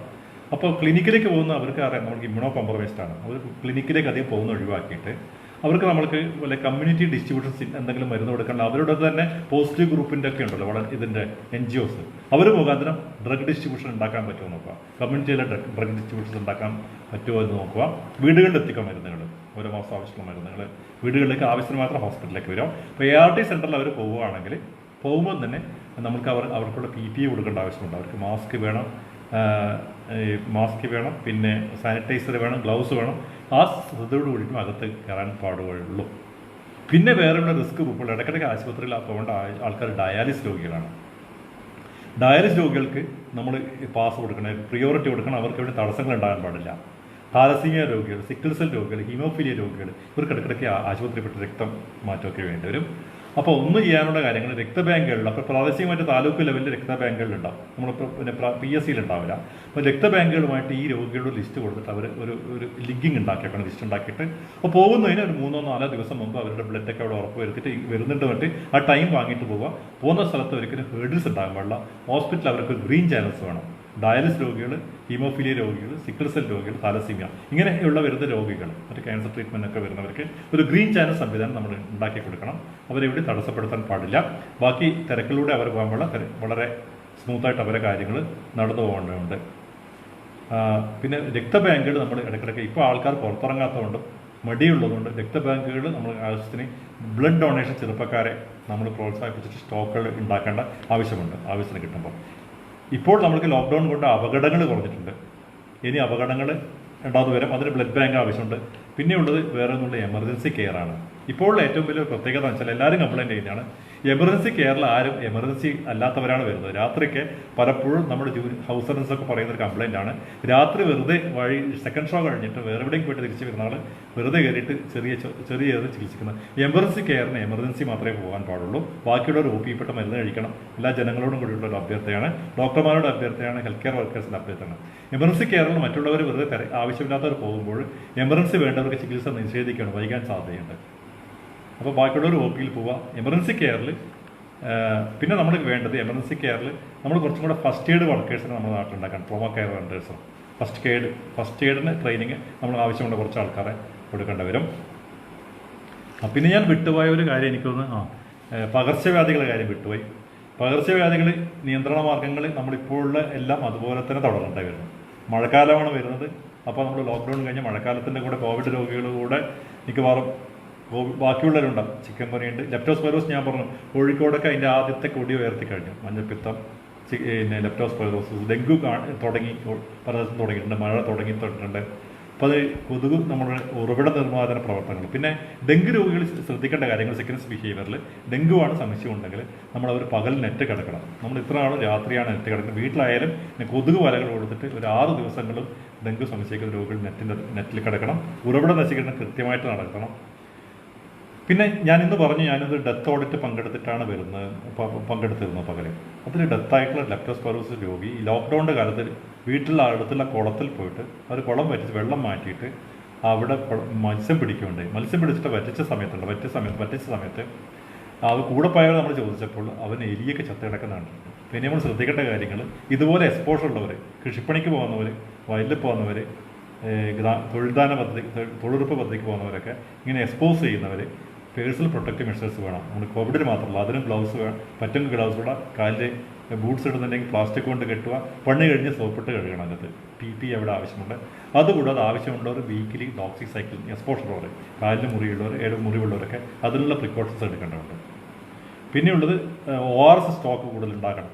വീട്ടിലൊക്കെ ORS കരുതി വെക്കുക. ആശുപത്രി പോകേണ്ട ആവശ്യമില്ല. വയറിലൊക്കെ രോഗങ്ങളുണ്ടാവും. പിന്നെ ബ്ലീച്ചിങ് പൗഡറിൻ്റെ കാര്യങ്ങൾ എനിക്ക് തോന്നുന്നു ഇന്നലെ അത് പറഞ്ഞിട്ടുണ്ടാകുമെന്ന് എനിക്ക് തോന്നുന്നു. പകർച്ചവ്യാധികൾ, ബ്ലീച്ചിങ് പൗഡർ, കുടിവെള്ള സംരക്ഷണം, വാട്ടർ ബോൺ ഡിസീസിൻ്റെ കാര്യങ്ങൾ. പിന്നെയുള്ളത് രോഗങ്ങളെ നമ്മളെപ്പോഴും പനിയായിട്ട് കാണിക്കുക. ഇത് പകർച്ചവ്യാധികൾ. പനിക്ക് നമ്മൾ ചെയ്യേണ്ടതിന് വോളണ്ടറി പനി ഉണ്ടായാലും ഉടനെ നമ്മൾ ഹോസ്പിറ്റലിൽ പോകേണ്ട ആവശ്യമില്ല. പനി നമ്മൾ 1-2 ദിവസം നമ്മൾ അടുത്തുള്ള ആരോഗ്യ ഫോൺ ചെയ്ത് ചോദിക്കുക, ഡോക്ടറോടോ അല്ലെങ്കിൽ നേഴ്സാണോ ആരോഗ്യ പ്രവർത്തകരോട് ചോദിച്ചിട്ട് നമ്മൾ 1-2 ദിവസം ഏത് പനിക്കായാലും നമ്മൾക്ക് വിഷമമില്ലെങ്കിൽ പാരസെറ്റമോളൊക്കെ കഴിച്ചിട്ട് നമുക്ക് കഴിയാം. സിമ്പിൾ ആഹാരങ്ങളൊക്കെ കഴിച്ചിട്ട് വീട്ടിലിരിക്കുകയാണ് ഏറ്റവും നല്ലത്. കുഴപ്പമുള്ള പനി നമ്മൾ ചോദിച്ചിട്ട് വിഷമമുണ്ടെങ്കിൽ, ഇപ്പോൾ കോവിഡ് ശ്രദ്ധിക്കേണ്ട കാര്യങ്ങൾ പനി ശ്വാസം മുട്ടലേക്ക് പോകേണ്ടതുള്ള വിഷമമുണ്ടെങ്കിലാണ് നമ്മൾ ഹോസ്പിറ്റലിലേക്ക് കൊണ്ടു പോകണം. ബാക്കി ഡെങ്കുവിൻ്റെ വിഷമങ്ങൾ നമ്മൾക്കറിയാം, എന്തൊക്കെയാണ് കോംപ്ലിക്കേഷൻ, എന്താണ് അപകട സൂചനകൾ. അല്ലാത്ത പനി വീട്ടിൽ തന്നെ ഇരിക്കുക. പനി തനിയെ മാറുന്നില്ലെങ്കിലും അല്ലെങ്കിൽ നേരത്തെ പറഞ്ഞ വല്ല കോംപ്ലിക്കേഷൻസ് ഡോക്ടറെ കാണിക്കേണ്ട ഇൻഡിക്കേഷൻസ് ഉള്ള പനിയാണെന്ന് തോന്നുവാണെങ്കിൽ ആസ്പത്രിയിലേക്ക് പോകാൻ മുടങ്ങാൻ പാടില്ല. സെൽഫ് ചികിത്സ പാടില്ല. സെൽഫ് ചികിത്സ എന്ന് വെച്ചാൽ നമ്മൾ ആരോഗ്യ പ്രവർത്തകർ അറിയിച്ചിട്ട് അതിൻ്റെ ഗുളികകൾ മാത്രം കഴിക്കുക പനിയൊക്കെ ഉണ്ടെങ്കിൽ. പിന്നെ കുട്ടികളെ നമ്മൾ പനിയുണ്ടെങ്കിൽ സ്കൂളുകളിലൊക്കെ നമ്മൾ തൊഴിലില്ലെങ്കിൽ പോകേണ്ട ആവശ്യമില്ല. പനിക്ക് വിശ്രമിക്കുക, വോളണ്ടറി ക്വാറന്റൈൻ പുലർത്തുക. ഇതൊക്കെയാണ് ചെയ്യാനുള്ളത്. പിന്നെ വേറൊന്ന് പ്രത്യേകതയായി പറയാനുള്ളത്, നമ്മൾ പല രോഗങ്ങളും ഇപ്പം ഞാൻ ആദ്യം തുടങ്ങി പറയുകയുണ്ടായി, ഈ സമയത്ത് കുറേ രോഗങ്ങൾ കുറഞ്ഞിട്ടുണ്ടല്ല. കുറേ രോഗങ്ങൾ കുറയുന്നത് നമ്മൾ പുറത്ത് ഇൻ്ററാക്ട് ചെയ്യാത്തതുകൊണ്ടാണ്, യാത്ര ചെയ്യാത്തതുകൊണ്ടാണ്. ആൾക്കാരായിട്ട് രോഗികളായിട്ട് യാത്ര ചെയ്യാത്തതുകൊണ്ടും പൊതുസ്ഥലത്ത് പോകാത്തതുകൊണ്ടാണ്. ആശുപത്രി പോകാത്തതുകൊണ്ട് കുറേ രോഗങ്ങൾ കുറയുന്നുണ്ട്. എന്നുവെച്ചാൽ നോസോക്കോമൽ ഇൻഫെക്ഷൻ എന്ന് പറയും. നമ്മുടെ നാട്ടിലുണ്ടാകുന്നത് നമ്മൾക്ക് ആശുപത്രിജന്യ രോഗങ്ങൾ കുറേയുണ്ട്. ആശുപത്രിയിൽ പിന്നെ പ്രമേഹത്തെ ഒരു സർജറിക്ക് വന്ന് കിടന്ന് തിരിച്ചു പോകുമ്പോൾ വേറെ ടൈഫോയിഡ് പിടിക്കുക, അല്ലെങ്കിൽ നമുക്കറിയാം നിപ്പയുടെ അനുഭവങ്ങൾ അറിയാമല്ലോ, വേറെ ഇൻവെസ്റ്റിഗേഷനുമായിട്ടും വേറെ രോഗങ്ങൾ. അപ്പോൾ അത് കുറക്കാനുള്ള കാര്യങ്ങൾ നമ്മൾ ഓരോരുത്തരും ശ്രദ്ധിക്കണം.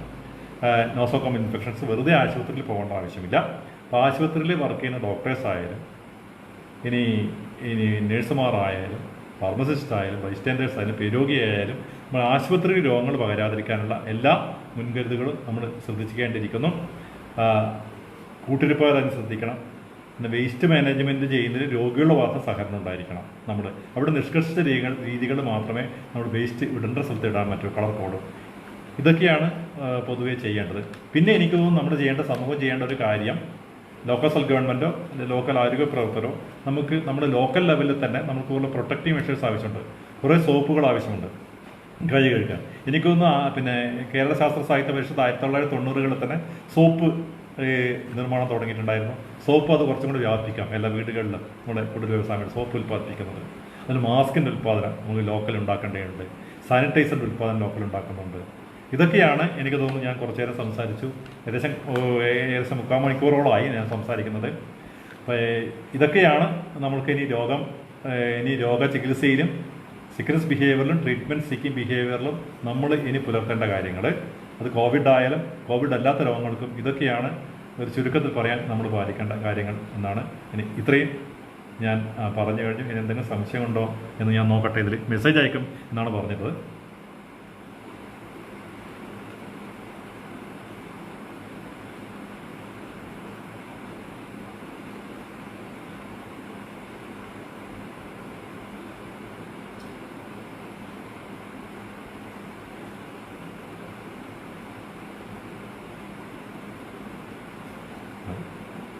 കൂടുതൽ ചോദ്യങ്ങളൊന്നും വന്നിട്ട് കണ്ടില്ല.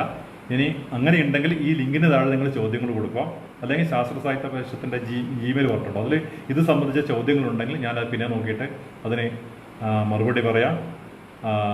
അപ്പോൾ ഈ പറഞ്ഞ ഇത്രയേറും കേട്ടതും ഇനിയും കേൾക്കാൻ പോകുന്ന എല്ലാവർക്കും എൻ്റെ അഭിവാദ്യങ്ങൾ. എല്ലാവർക്കും കോവിഡ് വിമുക്തമായ ഒരു ഭാവി കാലം നിങ്ങൾക്കും നിങ്ങളുടെ സുഹൃത്തുക്കൾക്കും കുടുംബത്തിനും ആശംസിക്കുന്നു.